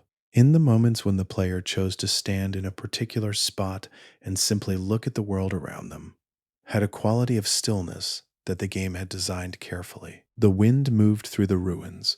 The sound design offered occasional distant creaks and ambient tones. The light changed according to the time of day in ways that made the ruins beautiful at certain hours. The golden hour light falling through collapsed walls, the fog of early morning softening the hard edges of pre-war concrete. In this stillness, the lore of Fallout 4 was perhaps most fully itself, not in the dramatic confrontations or the faction choices or the revelations about Sean or the Institute, but in the ordinary moments of existing in a world that had been built with care, the care of people who had thought about what this place would feel like to inhabit, who had considered what the survivor of an impossible loss would find when they looked at a horizon 200 years away from the life they had been taken from. The story was in the ruins and in the records and in the faces of the people who had made their homes in the wreckage. It was in the pre-war songs that still played from the stations that still had power. It was in the plants growing through the cracked foundations, the mirrorlurk watching from the river's edge, the glow of a settlement's lights visible on the horizon after a long day of walking. It was the small testament to persistence that every continued life represented in a world that had tried so thoroughly to end. The Commonwealth breathed. The survivors within it breathed alongside it, and in that shared respiration, something that could be called civilization continued, imperfect and contested and uncertain of its own future, but continued. The Nuka-World amusement park, located to the west of the Commonwealth proper, represented one of the most ambitious entertainment developments of the pre-war period. A theme park built around the Nuka-Cola brand, expanding the soft drink corporation's presence in American leisure culture into a fully realized physical destination that had occupied hundreds of acres and employed thousands of workers before the bombs brought it all to an abrupt and permanent close. The park's various themed zones, Kitty Kingdom, Galactic Zone, Dry Rock Gulch, Safari Adventure, and the Nuka-Cola bottling plant that formed the park's industrial heart, had each been designed to immerse visitors in a distinct fantasy world that the corporation had constructed around its products. By the time the sole survivor could travel to Nuka-World, the park had been occupied for years by a confederation of raider factions who had converted its spaces into a functional, if brutal, community. The operators were business-minded, concerned primarily with profit and efficiency, their brutality instrumental rather than ideological. The disciples were defined by a genuine delight in violence, their culture built around the concept of predatory mastery. The Pack were a faction that had organized around animalistic identity, members adopting creature personas and tribal markings in a rejection of the pre-war social structures that had failed them. These three groups coexisted under an unstable arrangement maintained by the overboss, a leadership position that passed through violence rather than election. The raider settlement within the park was not simply a collection of criminals making use of available shelter. It was a genuine community with an economy, a social hierarchy, a set of values, however disturbing, that its members had worked out over years of shared occupation. The traders who serviced the raider factions, the working arrangements between the groups, the specific territorial divisions that kept the most dangerous conflicts at a manageable level. All of this reflected the same basic human capacity for social organization that had built Diamond City and the Railroad and the Institute. The fact that the specific values organizing this community included violence as a primary tool rather than a last resort was not a departure from human nature. It was an expression of it, one that the more optimistic settlements of the Commonwealth had managed to suppress or redirect, but never eliminated entirely. Gage, the raider underboss who served as the Nuka-World companion, had a history that illustrated how the wasteland produced raiders from circumstances that had not begun as a choice toward violence. His background involved betrayal, survival under conditions that rewarded ruthlessness, and a gradual normalization of the methods that survival had required. His companion arc, which culminated in the question of whether the raider culture he had been part of for so long was something he was willing to continue when the option to step away became real, was one of the expansion's better character studies. The Nuka-Cola products that the park had been built to celebrate were still scattered throughout it in enormous quantities. The various special flavors, the promotional materials, the mascot costumes now inhabited by feral ghouls who had been wearing them when the bombs fell. Each flavor of Nuka-Cola had its own in-world history.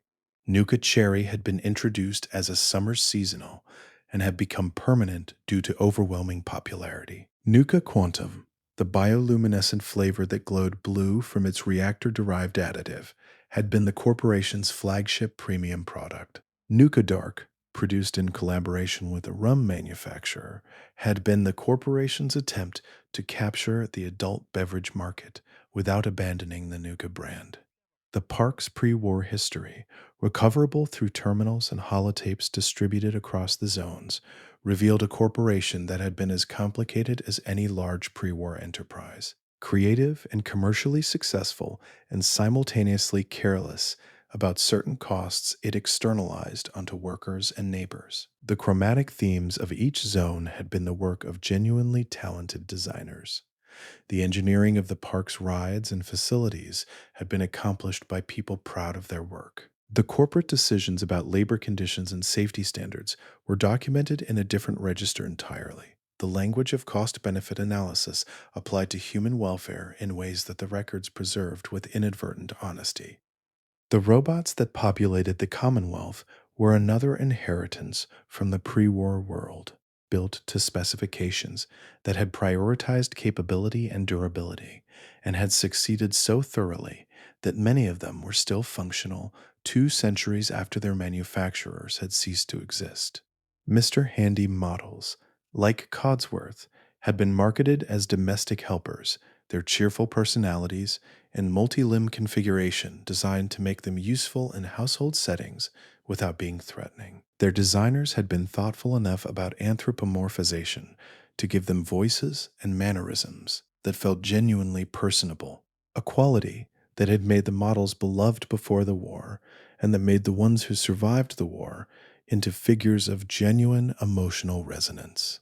The Protectron series had been designed for security and utility work, lighter than military hardware, capable enough for the threats they had been built to manage, deployed widely across commercial and institutional settings. Protectrons in the wasteland were often still performing versions of their original programming, directing traffic at long-dead intersections, announcing the services of businesses that no longer existed, attempting to provide customer assistance to customers who were actually raiders or ghouls.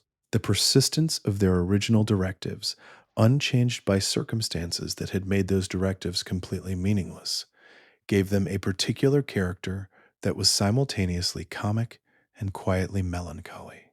The Robo-Brain was a more disturbing variant, a military platform built around a biological computing component, specifically a human brain preserved in a dome atop a tank-like chassis. The Robo-Brain's capabilities exceeded those of purely mechanical robots because biological neural tissue, even in its preserved form, provided processing flexibility that the computational systems of the era could not match.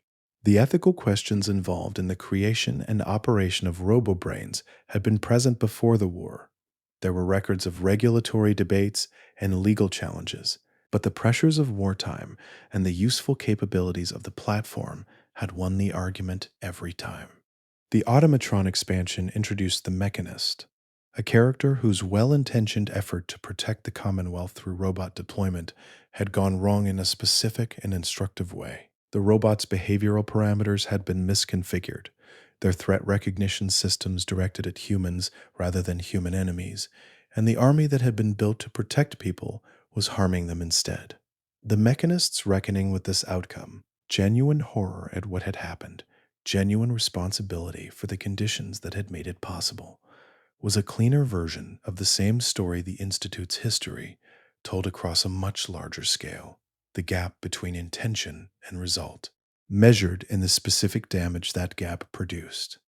The vertibird, the tilt-rotor aircraft that served as primary air support for the Brotherhood of Steel and that had been standard military hardware before the war, was one of the Commonwealth's most dramatic technological survivors. The sight of a vertibird banking over the ruins of Boston, its turbines angled for the transition between hover and forward flight, was one of Fallout 4's most visually striking recurring images. The aircraft communicated something important about the Brotherhood.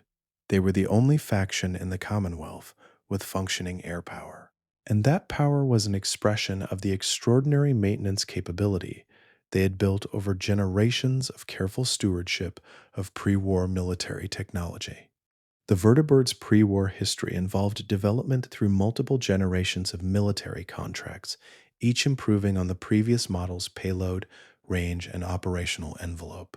The version that flew over the Commonwealth in 2287 had been in production for decades before the war and had accumulated a maintenance history that Pridwin's technical crews knew in extraordinary detail. Brotherhood pilots who flew the vertibirds were among the most trained specialists in the organization. The aircraft was complex enough that flying it well required years of practice, and losing a trained pilot was a meaningful operational setback. The player could call vertibird support as a Minutemen signal device or as a Brotherhood allied asset, and in either case, the experience communicated something about the value of air power in a landscape that most combatants navigated on foot. The ability to see the Commonwealth from altitude, however briefly, gave a perspective on the ruins that ground-level travel could not. The scale of the destruction visible from above, the patterns of settlement and abandonment readable across the landscape, the particular way that 2 centuries of overgrowth had softened the edges of a world that had been very hard at the moment it ended. Nick Valentine's detective agency occupied a small office in Diamond City, and his work as a detective in the present-day Commonwealth was a direct expression of the pre-war memories that populated his consciousness. The Nick Valentine, who had existed before the war, had been a detective in a specific tradition, the classic American private investigator, operating on the margins of official authority, taking cases that the police either could not or would not properly pursue. The post-war Nick Valentine, the synth who carried those memories, had chosen to continue that work in the new context of Diamond City because the memories and the identity they constituted pointed him toward it. The case that the sole survivor brought to Valentine, the kidnapping of their son, was unlike the domestic disputes and stolen goods cases that formed the bulk of his regular work. It was also, in the way that it connected to the Commonwealth's deepest secrets, the kind of case that the original Nick Valentine might have taken and been destroyed by. The synth who carried his memories survived partly through capabilities the original human had lacked, and partly through the specific nature of the post-war world, which was brutal in ways the pre-war world had not been, but which also had fewer of the pre-war world's institutional mechanisms for making certain problems disappear. Nick's knowledge of the Institute came not just from his existence as a synth, but from his specific history as an early generation model who had been present during periods of Institute development that more recent events had overwritten in the organization's institutional memory. He remembered things the Institute would have preferred forgotten, and his continuing existence as a self-employed detective in a settlement the Institute had penetrated was a fact the organization had presumably calculated and decided was manageable. This calculation, and what it said about the Institute's confidence in its own control of the information environment, was itself revealing. The Cabot family represented one of the Commonwealth's most unusual survivors, a family that had been functionally immortal for 400 years due to a serum derived from the research of a patriarch who had encountered something ancient and extraordinary before the war. Jack Cabot, A scientist who had been dismissed as a crank by the pre-war academic establishment had discovered a relic of non-human origin in the Middle East in the early 20th century and had spent the following decades studying it. The serum he had derived from that research had kept himself and his immediate family biologically stable for centuries, while also driving his father insane in ways that the rest of the family had long since adapted their lives to managing. The Cabot quest line was one of Fallout 4's stranger narrative departures, introducing a science fiction element that operated at a different register from the rest of the game's world building. The ancient relic, the immortality serum, the family locked in a compound with their maddened patriarch. These details pushed against the usual post-nuclear parameters of the Fallout setting towards something more mythological. The quest line acknowledged this by playing its strangeness straight, treating the Cabot family as entirely real within the world, rather than as an obvious anomaly. The effect was to suggest that the Commonwealth's mysteries extended in directions that even the most careful historians of its pre-war past had not mapped. Jack Cabot himself was a figure of genuine complexity, brilliant, lonely in the specific way that centuries of secret keeping produced, concerned for his family while also being the person whose research had created the conditions they all lived within. His relationship to the wasteland outside his compound was one of distance and occasional guilt. He knew what had happened to the world. He had survived it in a form that set him apart from every other survivor in ways that could not be shared or explained. The centuries had not been kind to him in the way they had not been kind to anyone, just along a different axis. The brand survival of the Fallout universe, the way that Nuka-Cola and Robco and General Atomics and dozens of other pre-war corporate identities persisted through the wasteland as recognizable entities 2 centuries after the corporations themselves had ceased to exist, was one of the more psychologically acute observations embedded in the series' world building. Brands are, at their most fundamental, memories, associations stored in the minds of consumers, connecting a name and an image to a cluster of feelings and expectations. The fact that those memories survive the bombs, that survivors 2 centuries later still recognize the Nuka-Cola logo and associated it with refreshment, testified to the extraordinary durability of brand identity when it had been established thoroughly enough.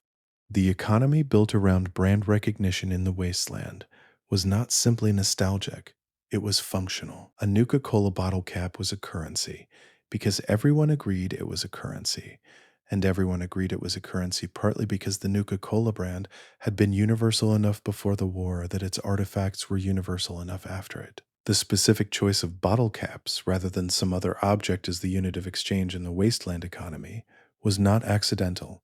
It emerged from the same process by which any medium of exchange establishes itself, through the combination of scarcity management, recognizability, and the network effects of widespread acceptance.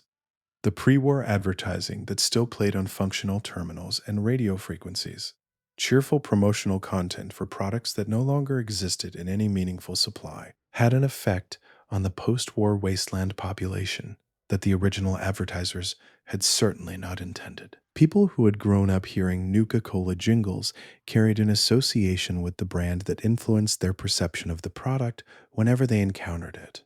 Even if the product had been made in a factory that had been rubble for 2 centuries, and even if the cultural context that had given the brand its original meaning had dissolved along with the civilization that created it. The body of water that ran through the heart of the Commonwealth was not the Charles River of the pre-war world in any meaningful ecological sense. It carried the memory of that river, its course, its banks, its bridges, but its chemistry had been transformed by 2 centuries of radiation and industrial runoff and the gradual breakdown of every structure that had once managed the relationship between the city and its waterways. The water was a deep, murky green in most stretches, its surface occasionally broken by mirelurk activity or the movement of something larger beneath. Swimming in it was inadvisable. Drinking it without treatment was a reliable path toward radiation sickness, and yet the settlements along its banks drew from it constantly, because the alternatives were worse. The Charles River watershed, as pre-war environmental documents had called it, had supplied drinking water to the greater Boston metropolitan area through an infrastructure of treatment facilities and pumping stations that had been sophisticated enough, in their time, to reliably produce clean water from an industrial-era river that was already significantly compromised. Most of those facilities were ruins. The ones that retained some function were prized assets, and the control of functioning water infrastructure was one of the genuine sources of power in the Commonwealth economy. A settlement with a reliable clean water source could trade that water for things it needed. A settlement without one depended on the goodwill of those who had one, or on water purifiers that required components that were increasingly difficult to source. The harbor had been Boston's historical identity before anything else, a port city defined by its relationship to the sea, its economy built for centuries on the passage of goods through its docks. The pre-war harbor had still been a working port in a diminished sense, the container ships of the 21st century using facilities that were older than they looked, maintained by a maritime culture that had survived the transformation of the American economy over several centuries. After the bombs, the harbor became something else. The container ships that had been in port when the bombs fell rusted at anchor, their cargo eventually picked over by scavengers who spent years working through the partially accessible holds. The docks themselves had collapsed in most places, their pilings rotted or burned. The waterfront they had defined now a strip of irregular ruins where the land met water with no particular formality. The USS Constitution, a pre-war historic vessel that had been preserved as a museum ship in Charlestown Harbor, had by the post-war period been captured by a crew of robots who were attempting to carry out the ship's original mission in ways that 2 centuries of operating without human oversight had rendered spectacularly misguided. The robots' commitment to their programming was complete and unambiguous. The problems with their interpretation of that programming were equally complete. The gap between the intent of the original directives and their execution across an unmanaged span of time, producing outcomes that were simultaneously admirable in their dedication and baffling in their specifics. The quest line centered on the Constitution was lighter in tone than much of what surrounded it, and that tonal lightness served a purpose. The Commonwealth needed moments of genuine absurdity to balance the weight it carried everywhere else. The weapons that survivors carried through the Commonwealth were as varied as the histories that had produced them, and those histories were visible in the objects themselves, military hardware that had been standard issue before the war. The 10mm pistol that had been the sidearm of choice for American law enforcement and civilian carry in the pre-war period. The combat shotgun, whose design had barely changed across decades of production. The laser rifle that had been cutting-edge military technology existed alongside weapons that had been fabricated entirely from salvaged parts, built by wasteland gunsmiths working from memory and improvisation. The pipe weapon category represented the most fully post-war stratum of Commonwealth armament. Guns built from pipe fittings, adhesive tape, springs salvaged from pre-war appliances, and whatever metal could be shaped into a functional barrel and receiver. Pipe pistols and rifles were inaccurate, prone to jamming, and less powerful than any purpose-built firearm. They were also available because the materials to make them were available, and in the early stages of the post-war period, they had been the weapons that kept communities alive when nothing else was accessible. By the time of the game's events, pipe weapons had been supplemented in most settlements by more sophisticated arms, sourced from the ruins or traded in from more distant parts of the wasteland. But they persisted as the weapon of last resort, the fallback available to anyone who needed something that would fire when nothing else could be obtained. The laser and plasma weapons represented the pre-war period's investment in directed energy as a military technology. Laser rifles and pistols used focused energy beams that traveled at the speed of light and did not require projectile ammunition, instead consuming fusion cells that could be recharged or traded. Plasma weapons discharged superheated plasma in a state that continued to react with biological tissue after impact, producing distinctly different damage characteristics than either ballistic or laser weapons. The pre-war military had deployed both systems extensively, particularly in the later stages of the Anchorage campaign, where the combination of Chinese heavy armor and difficult terrain had made conventional ballistic weapons less effective than energy alternatives. The Fat Man, the personal nuclear catapult, that represented the most extreme end of the personal weapons spectrum in Fallout 4, had been developed as a desperate answer to a specific tactical problem: the need for individual infantry soldiers to have some capability against hardened fortifications without the logistical overhead of crew-served artillery. The device launched miniaturized nuclear warheads, and its creation had required solving a series of problems that the pre-war military had not previously needed to solve at the personal weapon scale. The resulting device was large, heavy, extremely limited in ammunition, and absolutely devastating within its operational parameters. Finding one in the ruins of the Commonwealth was a significant discovery, and finding ammunition for it was nearly as difficult. When the two coincided, the tactical implications were substantial.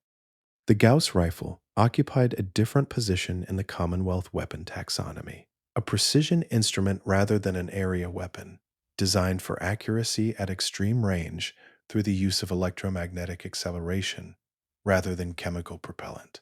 The principle was simple. Magnetic coils arranged along the barrel accelerated a ferrous projectile to velocities far beyond what conventional propellant chemistry could achieve, producing a round with exceptional penetration and flat trajectory. The engineering to make this work reliably in the field conditions of the wasteland was considerably more complex than the principle suggested, and Gauss rifles in working condition were valued accordingly. Among the weapons scattered through the Commonwealth were a category that wasteland traders and collectors called legendary, items whose properties exceeded what their design specifications could account for, carrying characteristics that the pre-war world had not intended and could not fully explain. A hunting rifle that seemed to strip away the target's armor as if it did not exist. A laser pistol that occasionally triggered a secondary explosion on contact. A shotgun that gained its user a moment of unusual speed with each successful shot. These properties were not explainable through conventional ballistic or energy physics, and the question of their origin was one of the Commonwealth's persistent mysteries. Several theories circulated among the traders and historians who paid attention to such things. One held that exposure to certain radiation frequencies during or after the war had altered the crystalline structure of specific metals in ways that produced anomalous effects. Another proposed that some weapons had been prototypes of pre-war research programs that had never reached production, their unusual properties designed rather than accidental. A third suggested that the long years of use in highly irradiated environments had produced changes in the weapon's materials that mimicked the mutations that radiation produced in biological organisms. The weapons in some sense had adapted. None of these theories had been proven, and none had been definitively disproven. The cryolator, a weapon discovered in Vault 111 itself, locked in a case near the Vault's overseer's office, represented a different category, pre-war experimental technology that had been under development at the time of the bombs and had survived intact in its storage conditions. The weapon used cryogenic technology similar in principle to the cryopods that had preserved the Vault's residents, adapted for offensive use. It projected a stream of freezing agent that could rapidly lower a target's body temperature to levels that disrupted both biological function and the structural integrity of materials. Its recovery from the Vault, available to a player who had lock-picking skills developed late in the game, was a small narrative loop connecting the technology of the protagonist's survival to a weapon that turned that same technology into something destructive. The weapons modification system in Fallout 4 introduced a depth of customization that previous games in the series had not fully developed, and it carried narrative implications beyond its gameplay function. The ability to take a standard hunting rifle and add a suppressor, a longer barrel, a better stock, and a high magnification scope, transforming it incrementally through each modification, into something significantly more capable than the sum of its original parts. Communicated something about the relationship between the post-war survivor and the objects they depended on. Wasteland gunsmiths had developed their skills through necessity. The weapons that had survived a war needed maintenance, and eventually the standard parts wore out. Replacements had to be fabricated, and fabrication required understanding the principles behind the original design closely enough to produce functional equivalents. Over generations, this understanding had deepened into craft, and craft had developed into artistry in the hands of people who found satisfaction in the work. The gunsmiths of the Commonwealth were not simply repair technicians.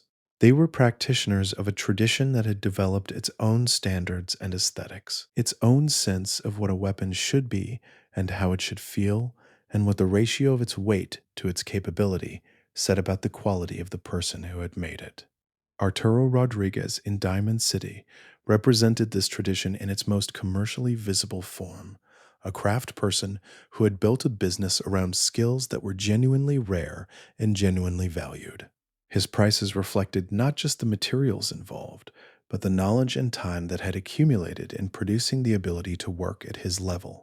The wasteland's economy, so often analyzed in terms of basic survival goods and ammunition, also contained this other layer: the market for skilled work, for objects made well, for the kind of quality that extended the life of tools and weapons in environments where replacements were uncertain. Beneath the streets of Boston ran a network of tunnels that pre-war planners had spent generations constructing.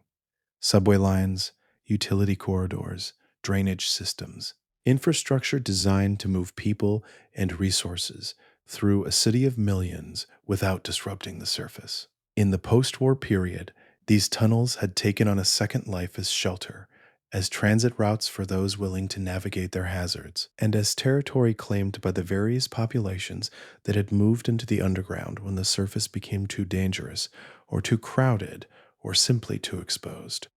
The MBTA, the Massachusetts Bay Transportation Authority, had operated the subway system until the bombs fell, and the hardware of that operation persisted in the tunnels. Trains frozen on their tracks, turnstile machinery that still occasionally functioned, fare boxes whose pre-war electronic systems had somehow survived in a state of minimal operation. The stations had been converted by various populations over the decades. Some had been cleared and used as bases by factions whose names had dissolved into history. Others had been expanded, their maintenance corridors opened up to create living space, their platforms converted into market areas or sleeping quarters. The Institute's relationship to the underground was particular and important. The teleportation technology that allowed Institute personnel to move between the surface and their underground facility operated through a mechanism that required precisely calibrated destination coordinates.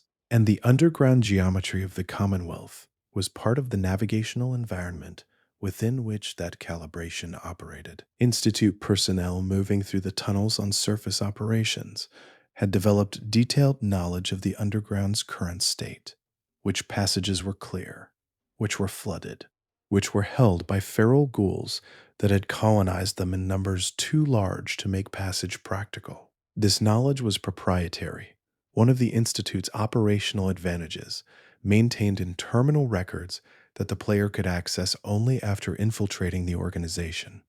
The Mass Fusion Building's underground levels, accessible through a quest line centered on the pre-war Fusion Energy Corporation, contained research that both the Brotherhood and the Institute wanted.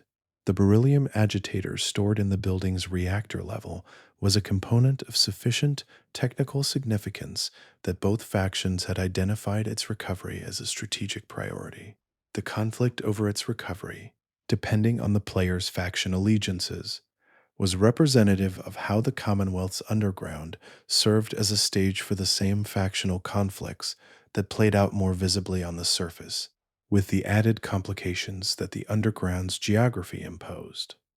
The Corvega assembly plant stood on the edge of Lexington, one of the Commonwealth's more dangerous zones, its enormous pre-war industrial structure still dominating the skyline in the way that large industrial buildings continued to dominate post-apocalyptic landscapes because their construction had been thorough enough to survive 2 centuries of neglect. The plant had produced Corvega automobiles before the war, the boxy nuclear-powered personal vehicles that had been standard transportation in the pre-war period. The cars themselves remained scattered across the Commonwealth, their internal fusion cells still occasionally active and capable of detonating when exposed to sufficient heat or force. The plant itself had been occupied by a significant raider presence, layers of them nested in the building's industrial structure, their territorial control extending into the surrounding streets and parking areas.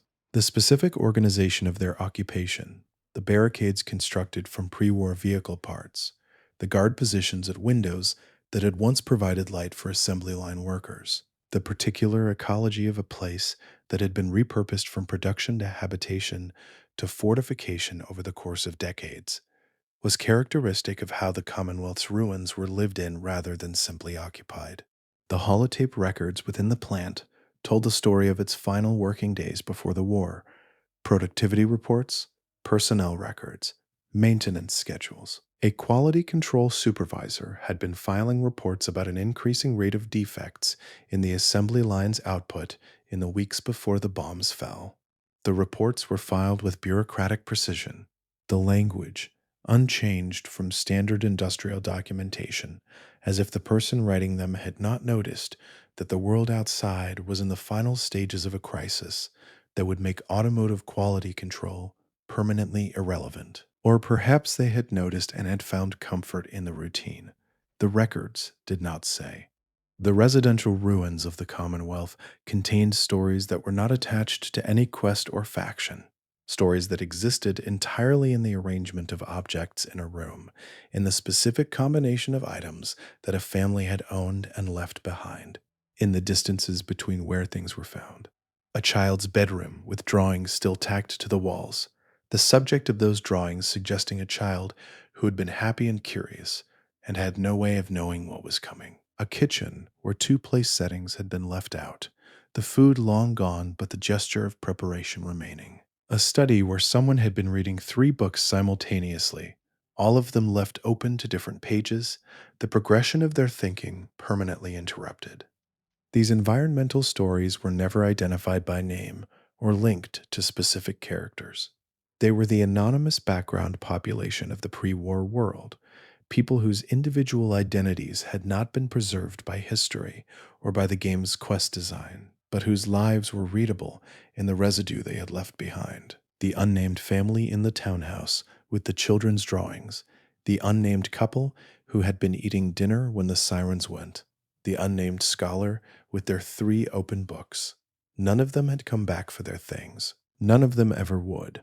The objects remained in the positions where they had been abandoned, and in those positions, at 2 centuries remove, they continued to mean something. This was one of the things the Commonwealth did consistently well, honoring the unnamed. The famous figures, the faction leaders and companion characters and questline protagonists received names and histories and dialogue and fully realized arcs, but the unnamed populated the world in equal numbers, and their silent presence was what gave the setting its weight. A world of only named characters with known histories would be a world of stories. A world that included all of this anonymous remainder was something closer to a world. The special system, strength, perception, endurance, charisma, intelligence, agility, and luck that governed the sole survivor's fundamental capabilities was a direct inheritance from the Fallout series' original design, carried through every subsequent game as the foundational language through which the games expressed what kind of person the player character was and what kind of world they lived in. Each attribute shaped not just combat and exploration capability, but the quality and character of social interactions, the options available in conversations, the likelihood of various outcomes in situations that required chance to resolve. The perk system, layered onto Special in Fallout 4, was organized into a chart, the Vault Boy's face grinning from beside each perk name, the visual language of the pre-war aesthetic applied to the mechanics of post-war survival. that presented the complete space of possible character development as a visible map. The player could see from the beginning every direction their character might grow toward, every capability they might eventually acquire. This transparency was itself a design statement. The wasteland's dangers were navigable by sufficiently capable survivors, and the path to capability was not hidden. The Vault Boy mascot who illustrated each perk entry had a history as one of the Fallout series' most enduring visual icons. His thumbs up, his circular face, his consistent good cheer in the face of situations that did not warrant good cheer. These qualities had been baked into the character's design with deliberate irony in the original games and had persisted through every subsequent iteration as a visual language that players recognized immediately. In Fallout 4, the Vault Boy appeared not just in the perk chart but in loading screens, on pre-war signage throughout the game world, and on the merchandise scattered through the ruins, a ubiquitous reminder of the pre-war world's particular flavor of optimistic denial. The Memory Den in Good Neighbor offered a service that was unique in the wasteland, the ability to enter a preserved memory and experience it from within, as though present in the original moment. Dr. Amari had developed the technology through her neuroscience research, and the commercial application, paid memory tourism essentially, provided cover for the railroad's more sensitive operations, while also serving a genuine demand from the wasteland population. The memories available in the commercial side of the Memory Den were varied. Some were nostalgic purchases, pre-war memories of ordinary life, experienced by people who had grown up entirely in the wasteland and wanted to understand what the world had been like. There was a market for these memories among survivors of a certain sensibility, people who found the ruins insufficient for understanding the scale of what had been lost and wanted direct phenomenological access to the thing itself. These were melancholy purchases, and Dr. Amari was thoughtful enough about her clients to screen carefully for people who might find the experience of a happy pre-war memory more destabilizing than healing. The memories the player accessed for the main quest line, searching for Kellogg, the man who had murdered their spouse and taken their son, introduced the Memory Den's technology as a narrative device before the player understood its full significance to the railroad's operations. The experience of moving through Kellogg's memories was one of the game's more formally interesting sequences. Inhabiting the perspective of a person who had done terrible things, experiencing those things from within the consciousness that had carried them out, without the distance that historical description would have provided. Kellogg's memories were not sympathetic in any simple sense, but they were human in the uncomfortable way that the memories of people who do terrible things are human, carrying the same basic architecture of experience and choice and consequence that everyone else carries. Away from the urban center, the Commonwealth's landscape opened into a terrain that had been agricultural before the war. Fields, farmsteads, the particular infrastructure of New England rural life that had persisted through the 20th century, even as the cities grew. In the post-war period, the agricultural potential of this land was among the Commonwealth's most significant resources, because food production in the wasteland was the ultimate constraint on settlement growth. A settlement that could grow its own food was a settlement that could grow. The farms that had survived in some functional state, operated by wasteland settlers who had learned the necessary skills through trial and error across generations, were islands of managed productivity in a landscape that was otherwise returning to wilderness in the particular way that radiation-influenced ecosystems reverted. The crops that grew in Commonwealth soil were mutated versions of their pre-war counterparts. Mute fruit, which bore no particular relationship to any pre-war fruit, but provided nutrition and could be processed into paste that preserved reasonably well. Razor grain, a cereal grass that had developed from irradiated wheat or rye and could be ground and baked with results that were not exactly appetizing, but were reliable. Tarberry, a cranberry relative that had adapted to the Commonwealth's coastal wetlands and provided a source of vitamins that the otherwise restricted wasteland diet lacked. The settlers who worked these farms had inherited their knowledge from parents and grandparents who had figured it out through the generations immediately after the war, which mutated crops were edible, which were toxic, which required specific soil conditions, which could be stored through winter. This knowledge was not written down in most cases. It was transmitted verbally, through demonstration, through the kind of learned practice that agricultural communities had always maintained. The loss of a farming family to raider attack or disease, or simply the ordinary mortality of wasteland life, represented the loss of that accumulated knowledge, which was why raider attacks on farming settlements were not simply crimes against persons, but crimes against the food security of the entire regional population.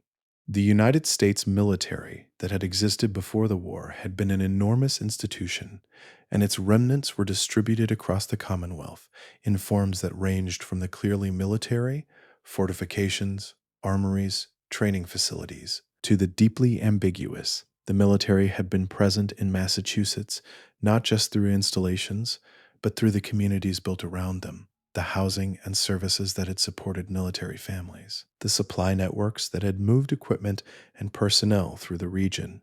All of this had left physical traces in the landscape that 2 centuries had not entirely erased. Fort Independence, which had become the Minutemen's castle, was one of the most visible of these traces, an 18th century fortification that had been used continuously by American military organizations through the pre-war period. Its original stone walls, supplemented by more modern defensive structures, but its essential character preserved by the same continuity of function.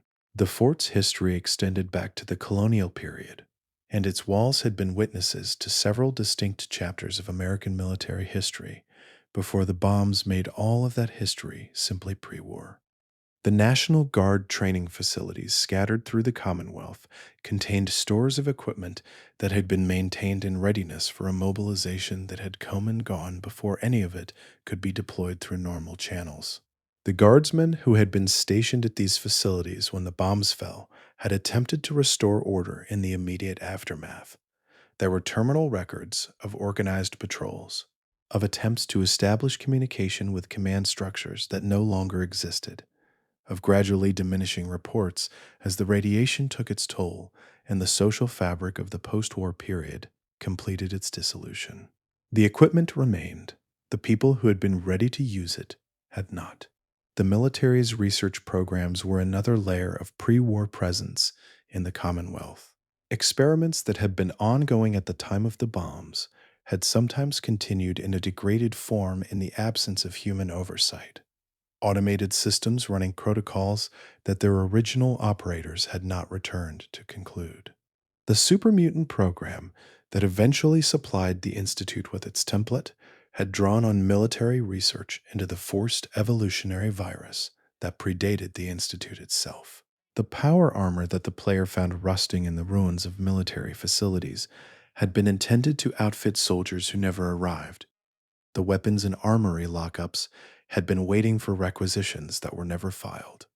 The forced evolutionary virus had been the most consequential and morally devastating product of pre-war military science. Developed initially as a project to create soldiers with enhanced physical capabilities, faster, stronger, more durable, less susceptible to radiation, FEV had succeeded beyond its original parameters in ways that its creators had not anticipated, and that had produced results they had not intended.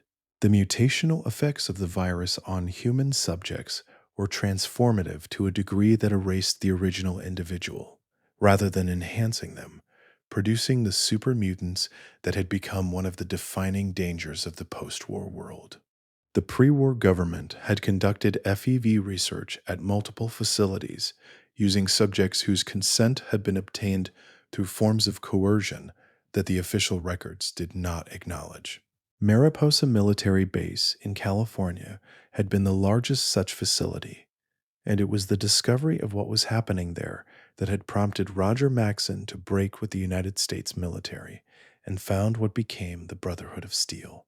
The records Maxson recovered from Mariposa had confirmed his worst suspicions about the nature of the government he had served, and his founding documents for the Brotherhood explicitly named the protection of technology from misuse by institutions without moral accountability as the organization's core purpose. The Institute's use of FEV in the Commonwealth represented a continuation of the same research through different hands, with the same disregard for the subjects who were used in its development. The surface population of the Commonwealth provided an unwilling research pool, and the super mutant attacks that plagued settlements were a direct consequence of Institute research activities. Whether any of the individual researchers working on the FEV program within the Institute understood the full chain of consequence connecting their laboratory work to the violence that supermutants brought to surface communities was a question, the terminal. Records raised but did not clearly resolve. Between the organized factions and the isolated settlements moved a population that did not belong to any of them. The scavengers and independent traders who made their living in the spaces between, picking through ruins that no settlement had claimed, moving goods along routes that no faction controlled, maintaining a kind of anarchic economic activity that was essential to the wasteland's functioning, even though no single institution was responsible for it. A scavenger's life in the Commonwealth required a combination of skills that were rarely combined in a single person in the pre-war world. Physical toughness, because the ruins were genuinely dangerous and there was no backup coming if things went wrong. Technical knowledge, because the value of salvage depended on understanding which pre-war components were worth carrying and which were deadweight. Navigation skill, because the Commonwealth's geography was partially obscured by 2 centuries of rubble and overgrowth, and knowing how to move through it efficiently was the difference between a profitable day and an exhausting one. And social intelligence, because interacting with the settlements and traders who bought salvage required reading people accurately and negotiating effectively.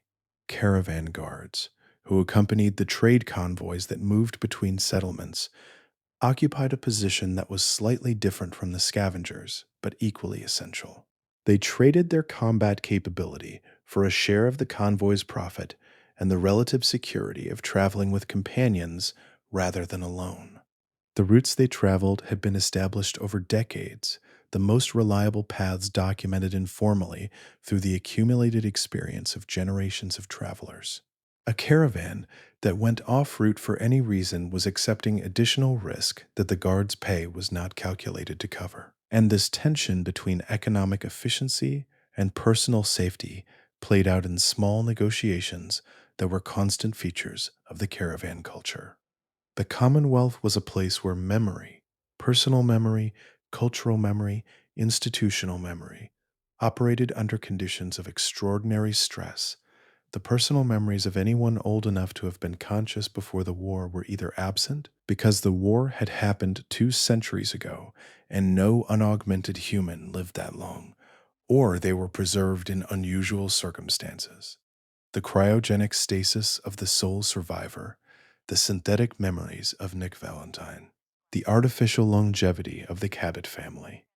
The cultural memory of the pre-war world persisted through its artifacts, the holotapes, the terminals, the books that had survived in various states of preservation, the physical structure of the ruins themselves. All of these were forms of memory, external to any individual consciousness, but accessible to those who sought them out. The settlers who had grown up entirely in the post-war world and who navigated the ruins without any direct connection to what those ruins had been were living within a form of cultural memory that they could read but not fully inhabit. Like visitors to a country where they did not speak the language but could recognize that the signs had meaning. The Institute's memory manipulation technology, the ability to write over existing memories and replace them with constructed ones, represented the most extreme intervention into this landscape of preserved and transmissible human experience. What the Institute was doing to synths when it erased their memories of their origins was not simply a practical security measure. It was an act with profound implications for the nature of personal identity, for the question of what survived and what was lost when the record of a past was overwritten. The railroad treated this as harm, serious, irreversible harm, and organized their rescue operations around minimizing it where possible, though the practical necessities of synth extraction often made complete memory preservation impossible.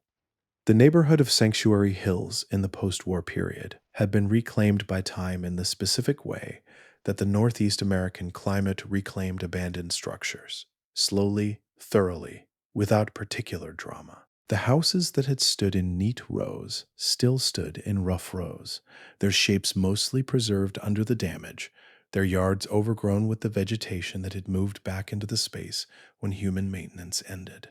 Trees had grown through foundations, vines had worked their way up walls and through windows. The cul-de-sac's asphalt was cracked and heaved by 2 centuries of frost cycles and root expansion. What remained was recognizable to the sole survivor who had lived there, but only in the way that the outline of something familiar remained visible when the specific details had been erased. The house they had lived in still had the same basic footprint. The backyard where their child had played was still the same dimensions. But the house was a ruin. The yard was a tangle of mutated growth. And the neighborhood that had been a community of families was empty in a way that the ruins of Boston were not. The city at least had people moving through it, had the evidence of ongoing occupation. Sanctuary Hills had been abandoned and had remained abandoned, its familiarity made strange by the absolute absence of everything that had given it meaning. The work of turning Sanctuary Hills into a functional settlement, the earliest and most fundamental act of the Minutemen rebuilding, was therefore not simply practical. It was an act with psychological dimension, a choice to inhabit the ruins of one's own former life rather than leave them behind. The player who built walls and planted crops and set up water purifiers in the neighborhood where their character had lived was participating in something that the game's narrative framing recognized as significant, even if it never made the significance explicit. The houses that became settlement buildings were the houses the sole survivor had once known as homes. The changes made to them were the changes that the present imposed on the past. Every faction in the Commonwealth had a theory of rebuilding, and the differences between those theories were not simply matters of preference or priority. They were expressions of fundamentally different beliefs about what had gone wrong in the pre-war world and what could be done to prevent it from going wrong again. The Brotherhood of Steel believed that the pre-war world had been destroyed by the misuse of technology, by the absence of any institution capable of restraining the development and deployment of power in the service of short-term corporate or political interests. Their theory of rebuilding held that the first and most essential step was the establishment of control over technology, a custodianship exercised by an organization disciplined enough to maintain it over long periods. Everything else, the food, the settlements, the social structure of post-war civilization, was secondary to getting the technology question right, because getting it wrong again would produce the same result. The Institute believed that the pre-war world had been destroyed by the failure of human institutions, by the inability of ordinary human beings and the organizations they built to think far enough ahead and act rationally enough to avoid catastrophe.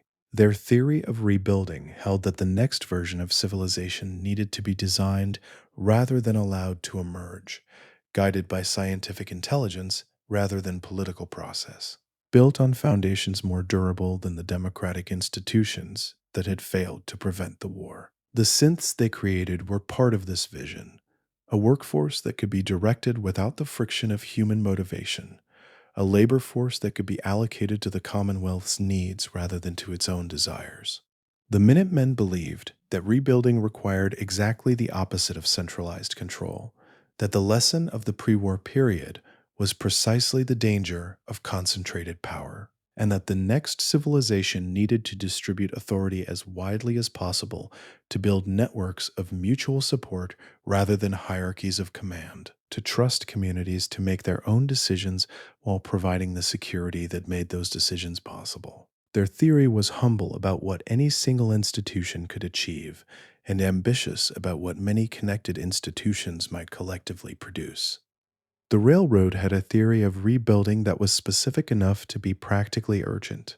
No civilization built on the exploitation of beings capable of consciousness could be morally acceptable. And the first condition of a rebuilt world that was worth the effort was a world that had resolved the question of synth rights. Everything else, The political structure, the technological framework, the distribution of resources was downstream of getting that foundational question right. The workshop system that defined settlement building in Fallout 4 required a network of materials that connected every aspect of the Commonwealth's physical economy into a single web of resource dependency.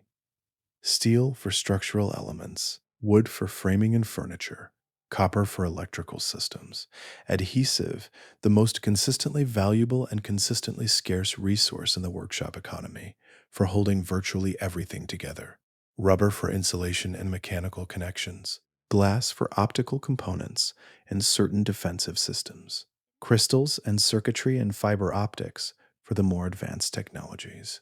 All of these materials were embedded in the pre-war junk that lay everywhere in the Commonwealth. A coffee maker contained steel and copper. A desk fan contained steel and screws. A box of pre-war cereal contained the cardboard and wood pulp that, when broken down to components and recombined with adhesive, produced the crafting material that held the settlement together. The act of collecting junk, which pre-war sensibility would have dismissed as hoarding, was in the post-war world the foundational economic activity of civilization, the extraction of raw materials from the most accessible mine available, the ruins of the world that had come before. This inversion of value, the transformation of pre-war consumer goods from worthless detritus into precious raw material, was one of the Commonwealth's most consistent economic themes. The pre-war world had produced things in enormous quantities, and the post-war world was working its way through those things at a rate governed by the number of people who needed what they contained. By the time of the game's events, the easily accessible supply had been largely exhausted, and the remaining material was concentrated in places that were either difficult to reach or actively dangerous, guarded by hazards, natural and intentional. The economics of salvage had not become less important over 2 centuries. They had become more important as the supply declined and the demand remained constant.